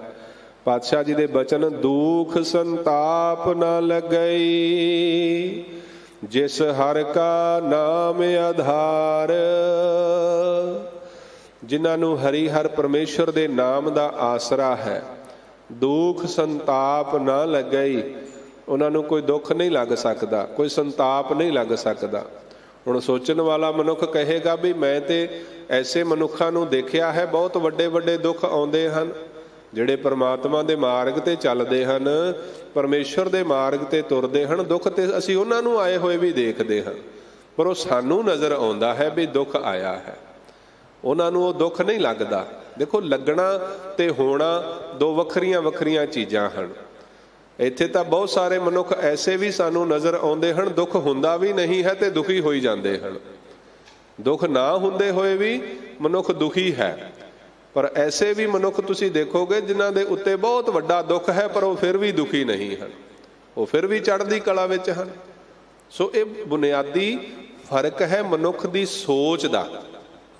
ਗੁਰੂ ਕਿਰਪਾ ਦਾ ਸਦਕਾ ਸੋਚ ਐਸੀ ਬਣ ਜਾਂਦੀ ਹੈ, ਆਤਮਿਕ ਮੰਡਲ ਐਸਾ ਬਣ ਜਾਂਦਾ ਹੈ ਕਿ ਬੰਦ ਬੰਦ ਵੀ ਕੱਟਿਆ ਜਾਏ ਪਰ ਮਨੁੱਖ ਦੇ ਮੁਖੋਂ ਸੀ ਨਾ ਨਿਕਲੇ। ਇਹ ਸਾਡੇ ਸਾਹਮਣੇ ਉਦਾਹਰਣ ਹੈ, ਦੁੱਖ ਸੰਤਾਪ ਨਾ ਲੱਗਈ। ਸੰਤਾਪ ਦਾ ਅਰਥ ਹੁੰਦਾ ਹੈ ਝੋਰਾ, ਮਨ ਦੇ ਵਿੱਚ ਕਿਸੇ ਤਰ੍ਹਾਂ ਦੀ ਕੋਈ ਫਿਕਰਮੰਦ ਹੋਣਾ, ਝੋਰਾ ਆ ਜਾਣਾ। ਗੁਰੂ ਨਾਨਕ ਸਾਹਿਬ ਸੱਚੇ ਪਾਤਸ਼ਾਹ ਜੀ ਦਾ ਸਿੱਖ ਭਾਈ ਸਿੰਘਾਂ, ਸਤਿਗੁਰੂ ਸੱਚੇ ਪਾਤਸ਼ਾਹ ਗੁਰੂ ਅੰਗਦ ਦੇਵ ਲਹਿਣਾ ਜੀ ਦੀ ਹੱਟ ਦੇ ਉੱਤੇ ਗਏ। 2 ਪੈਸੇ ਹਨ ਕੋਲ ਤੇ ਕਿਹਾ ਮੈਨੂੰ 2 ਪੈਸੇ ਦਾ ਸਿੱਧਾ ਦੇ ਦਿਓ, ਆਟਾ ਦੇ ਦਿਓ। ਤੇ ਭਾਈ ਪਾਵਨ ਲਹਿਣਾ ਜੀ ਨੇ ਦੇਖਿਆ ਵੀ 2 ਪੈਸੇ ਦਾ ਕਿੰਨਾ ਕੁ ਆਟਾ ਆਵੇਗਾ, ਕਿੰਨਾ ਕੁ ਸਮਾਂ ਇਹਦਾ ਨਿਕਲੇਗਾ, ਤੇ 2 ਪੈਸੇ ਦਾ ਆਟਾ ਦਿੱਤਾ ਤੇ ਨਾਲ ਕੁਝ ਹੋਰ ਆਪਣੇ ਕੋਲੋਂ ਦੇਣ ਲੱਗੇ। ਤੇ ਭਾਈ ਸਿੰਘੇ ਨੇ ਹੱਥ ਫੜ ਲਿਆ, ਕਹਿਣ ਲੱਗੇ ਨਹੀਂ, ਮੇਰੇ ਗੁਰੂ ਦਾ ਫਰਮਾਨ ਹੈ, ਹੱਕ ਪਰਾਇਆ ਨਾਨਕਾ ਉਸ ਸੂਰ ਉਸ ਗਾਏ। ਇਹ ਮੇਰਾ ਹੱਕ ਨਹੀਂ ਹੈ, ਇਸ ਕਰਕੇ ਮੈਂ ਹੱਕ ਤੋਂ ਵੱਧ ਲੈ ਨਹੀਂ ਸਕਦਾ। ਸੰਤਾਪ ਭਾਵ ਮਨ ਦੇ ਵਿੱਚ ਕੋਈ ਝੋਰਾ ਨਹੀਂ ਹੈ, ਭਰੋਸਾ ਹੈ ਵੀ ਜਿਹਨੇ ਅੱਜ ਦਿੱਤਾ ਹੈ ਉਹ ਕੱਲ ਵੀ ਦੇਵੇਗਾ। ਪਰ ਇੱਥੇ ਤੇ ਤੁਸੀਂ ਦੇਖੋ ਵੀ ਪੁਸ਼ਤਾਂ ਦੇ ਰਿਜ਼ਕ ਪਏ ਹਨ, ਮਨੁੱਖ ਫਿਰ ਵੀ ਸੰਤਾਪ ਦੇ ਵਿੱਚ ਹੈ। ਪੁਸ਼ਤਾਂ ਦੇ 7 ਪੀੜ੍ਹੀਆਂ ਵੀ ਨਾ ਕੁਛ ਕਰਨ ਤੇ ਬੈਠ ਕੇ ਖਾ ਸਕਦੀਆਂ ਹਨ, ਪਰ ਉਹਦੇ ਬਾਵਜੂਦ ਵੀ ਮਨੁੱਖ ਦੁਖੀ ਹੈ, ਚਿੰਤਾ ਦੇ ਵਿੱਚ ਹੈ, ਸੰਤਾਪ, ਮਾਨਸਿਕ ਰੋਗੀ ਹੋਇਆ ਫਿਰਦਾ ਹੈ, ਨੀਂਦ ਨਹੀਂ ਆ ਰਹੀ। ਕਿਉਂ? ਕਿਉਂਕਿ ਪਰਮੇਸ਼ਰ ਦੇ ਨਾਮ ਦਾ ਆਸਰਾ ਨਹੀਂ ਹੈ। ਪਰਮੇਸ਼ਰ ਤੇ ਭੁੱਲਿਆ ਵਿਆਪਣ ਸਭੇ ਰੋਗ, ਵੇਮੁਖ ਹੋਏ ਰਾਮ ਤੇ ਲੱਗਣ ਜਨਮ ਵਿਜੋਗ। ਫਿਰ ਐਸੇ ਮਨੁੱਖ ਜੰਮਦੇ ਤੇ ਮਰਦੇ ਹਨ। ਸਤਿਗੁਰ ਕਹਿੰਦੇ ਦੁੱਖ ਸੰਤਾਪ ਨਾ ਲੱਗਈ, ਜਿਸ ਹਰਿ ਕਾ ਨਾਮ ਆਧਾਰ। ਜਿਨ੍ਹਾਂ ਨੂੰ ਪਰਮੇਸ਼ਰ ਦੇ ਨਾਮ ਦਾ ਆਸਰਾ ਹੈ ਉਹ ਸੰਸਾਰ ਦੇ ਵਿੱਚ ਦੁਖੀ ਨਹੀਂ ਹੋ ਸਕਦੇ, ਉਹਨਾਂ ਨੂੰ ਕੋਈ ਵੀ ਤਾਪ ਜੋ ਹੈ ਉਹ ਸਤਾ ਨਹੀਂ ਸਕਦਾ। ਬਾਹ ਪਕੜ ਗੁਰ ਕਾਢਿਆ ਸੋਈ ਉਤਰਿਆ ਪਾਰ। ਜਿਨ੍ਹਾਂ ਤੇ ਗੁਰੂ ਦੀ ਕਿਰਪਾ ਹੋ ਗਈ, ਜਿਨ੍ਹਾਂ ਦੀ ਬਾਹ ਗੁਰੂ ਨੇ ਪਕੜ ਲਈ, ਉਹ ਇਸ ਭਵਜਲ ਸਾਗਰ ਚੋਂ ਪਾਰ ਹੋ ਗਏ। ਸੰਸਾਰ ਸਮੁੰਦੇ ਤਾਰ ਗੋਬਿੰਦੇ, ਤਾਰ ਲੈ ਬਾਪ ਬੀਠਲਾ। ਇਹ ਸਿੱਖੀ ਦਾ ਮਾਰਗ ਸਤਿਗੁਰ ਕਹਿੰਦੇ ਖੰਨਿਓ ਤਿੱਖੀ ਵਾਲਹੁ ਨਿੱਕੀ, ਏਤ ਮਾਰਗ ਜਾਣਾ। ਪਰਮੇਸ਼ਰ ਦਾ ਮਾਰਗ ਬਹੁਤ ਕਠਨ ਹੈ, ਪਰ ਗੁਰੂ ਕਿਰਪਾ ਦੇ ਨਾਲ ਬਹੁਤ ਸੌਖਾ ਹੋ ਜਾਂਦਾ ਹੈ, ਸਰਲ ਹੋ ਜਾਂਦਾ ਹੈ।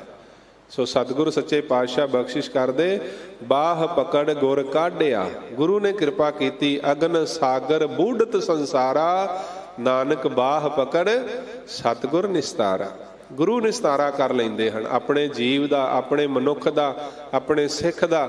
ਸਤਿਗੁਰੂ ਬਾਂਹ ਤੋਂ ਫੜ ਕੇ ਆਪ ਹੀ ਕੱਢ ਲੈਂਦੇ ਹਨ। ਕਿਸੇ ਵੀ ਮੁਸ਼ਕਲ ਦੇ ਵਿੱਚ ਪਏ ਹੋਏ ਸਿੱਖ ਨੂੰ ਸਤਿਗੁਰ ਆਪ ਉਭਾਰ ਲੈਂਦੇ ਹਨ। ਤਾਤੀ ਵਾਓ ਨਾ ਲੱਗਈ, ਪਾਰ ਬ੍ਰਹਮ ਸ਼ਰਨਾਈ। ਚੌਗਿਰਦ ਹਮਾਰੇ ਰਾਮਕਾਰ, ਦੁੱਖ ਲੱਗੇ ਨਾ ਭਾਈ। ਸਤਿਗੁਰ ਪੂਰਾ ਭੇਟਿਆ, ਜਿਨ ਬਣਤ ਬਣਾਈ। ਸਤਿਗੁਰੂ ਨੂੰ ਜਿਨ੍ਹਾਂ ਨੇ ਭੇਟਿਆ ਹੈ, ਸਿਮਰਿਆ ਹੈ, ਉਹਨਾਂ ਨੂੰ ਤੱਤੀ ਵਾਓ ਨਾ ਲੱਗਈ। ਉਹਨਾਂ ਨੂੰ ਤੱਤੀ ਵਾਹ ਨਹੀਂ ਲੱਗਣ ਦਿੰਦੇ। ਸੋ ਸਤਿਗੁਰ ਕਹਿੰਦੇ ਬਾਹ ਪਕੜ ਗੁਰ ਕਾਢਿਆ, ਸੋਈ ਉਤਰਿਆ ਪਾਰ। ਥਾਨ ਸੁਹਾਵਾ ਪਵਿੱਤ ਹੈ, ਜਿੱਥੈ ਸੰਤ ਸਭਾ, ਜਿੱਥੇ ਸਤਿਪੁਰਸ਼ਾਂ ਦੀ ਸਭਾ ਹੋਇਆ ਕਰਦੀ ਹੈ, ਜਿੱਥੇ ਗੁਰਮੁਖਾਂ ਦਾ ਇਕੱਠ ਹੋਇਆ ਕਰਦਾ ਹੈ, ਜਿੱਥੇ ਸੰਤ ਸਤ ਦੀ ਬਾਤ ਹੋਇਆ ਕਰਦੀ ਹੈ, ਸਤਿਗੁਰ ਕਹਿੰਦੇ ਉਹ ਥਾਨ ਵੀ ਸੁਹਾਵਾ ਹੈ, ਪਵਿੱਤਰ ਹੈ ਭਾਈ। ਢੋਈ ਤਿਸ ਹੀ ਨੋ ਮਿਲੈ, ਜਿਨ ਪੂਰਾ ਗੁਰੂ ਲੱਭਾ। ਉਹਨਾਂ ਨੂੰ ਹੀ ਢੋਈ ਆਸਰਾ ਮਿਲਿਆ ਹੈ, ਜਾਂ ਉਹਨਾਂ ਨੂੰ ਹੀ ਢੋਈ ਆਸਰਾ ਮਿਲੇਗਾ ਜਿਨ੍ਹਾਂ ਨੂੰ ਪੂਰੇ ਗੁਰੂ ਦੀ ਪ੍ਰਾਪਤੀ ਹੋ ਗਈ।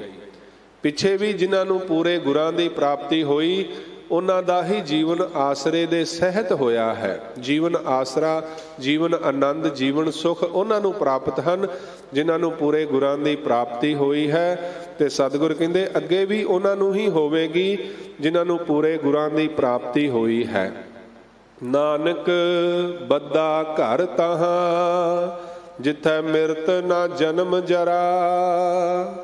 ਪਾਤਸ਼ਾਹ ਬਖਸ਼ਿਸ਼ ਕਰਦੇ, ਪਰਮਾਤਮਾ ਨੇ ਨਾਨਕ ਪਦ ਜੋ ਹੈ ਪਰਮੇਸ਼ਵਰ ਦਾ ਵਾਚਕ ਹੈ। ਗੁਰੂ ਨਾਨਕ ਸਾਹਿਬ ਮਹਿਤਾ ਕਲਿਆਣ ਜੀ ਦੇ ਸੁਪੁੱਤਰ ਵੀ ਨਾਨਕ ਹਨ, ਪਰ ਨਾਨਕ ਪਦ ਪਰਮੇਸ਼ਵਰ ਦਾ ਵਾਚਕ ਹੈ। ਇਸੇ ਕਰਕੇ ਸਾਰੀ ਬਾਣੀ ਦੇ ਵਿੱਚ ਸਾਰੇ ਸਤਿਗੁਰਾਂ ਨੇ ਨਾਨਕ ਪਦ ਵਰਤਿਆ ਹੈ, ਕਿਉਂਕਿ ਜੈਸੀ ਮੈਂ ਆਵੈ ਸਫਲਾ ਹੋ ਸਕੇ। ਸਤਿਗੁਰਾਂ ਦੀ ਬਾਣੀ ਅਗਾਧ ਬੋਧ ਹੈ, ਅਲਪ ਮਤ ਹੈ। ਜਿਸ ਪ੍ਰਕਾਰ ਸਾਹਿਬ ਰਹਿਮਤ ਕਰਦੇ ਹਨ, ਆਪ ਜੀ ਦੇ ਨਾਲ ਵਿਚਾਰ ਸਾਂਝੇ ਕੀਤੇ, ਹੋਈਆਂ ਬੇਅੰਤ ਪ੍ਰਕਾਰ ਦੀਆਂ ਭੁੱਲਾਂ ਗਲਤੀਆਂ ਦੀ ਖਿਮਾ ਬਖਸ਼ਿਸ਼ ਕਰਿਓ। ਸਮੂਹ ਪ੍ਰਬੰਧ ਦਾ ਬਹੁਤ ਬਹੁਤ ਧੰਨਵਾਦ। ਸਿੰਘ ਸਾਹਿਬ ਜੀ ਦਾ ਧੰਨਵਾਦ। ਆਪ ਸਮੂਹ ਸਾਧ ਸੰਗਤ ਜੀ ਦਾ ਬਹੁਤ ਬਹੁਤ ਧੰਨਵਾਦ। ਕੋਟਾਨ ਕੋਟ ਧੰਨਵਾਦ। ਸਾਹਿਬ ਸ੍ਰੀ ਗੁਰੂ ਗ੍ਰੰਥ ਸਾਹਿਬ ਮਹਾਰਾਜ, ਗੁਰੂ ਹਰਿਕ੍ਰਿਸ਼ਨ ਸਾਹਿਬ ਮਹਾਰਾਜ ਸੱਚੇ ਪਾਤਸ਼ਾਹ ਜੀ ਦਾ ਹੋਈਆਂ ਬੇਅੰਤ ਭੁੱਲਾਂ ਦੀ ਖਿਮਾ ਬਖਸ਼ੋ, ਆਸੀਸ ਬਲਾਓ, ਫਤਿਹ। ਵਾਹਿਗੁਰੂ ਜੀ ਕਾ ਖਾਲਸਾ, ਵਾਹਿਗੁਰੂ ਜੀ ਕੀ ਫਤਿਹ। ਰਾਮ ਕਲੀ ਮਹਿਲਾ ਤੀਜਾ, ਆਨੰਦ ਏਕ ਓੰਕਾਰ। ਸਤਿਗੁਰ ਪ੍ਰਸਾਦ, ਆਨੰਦ ਭਇਆ ਮੇਰੀ ਮਾਂ।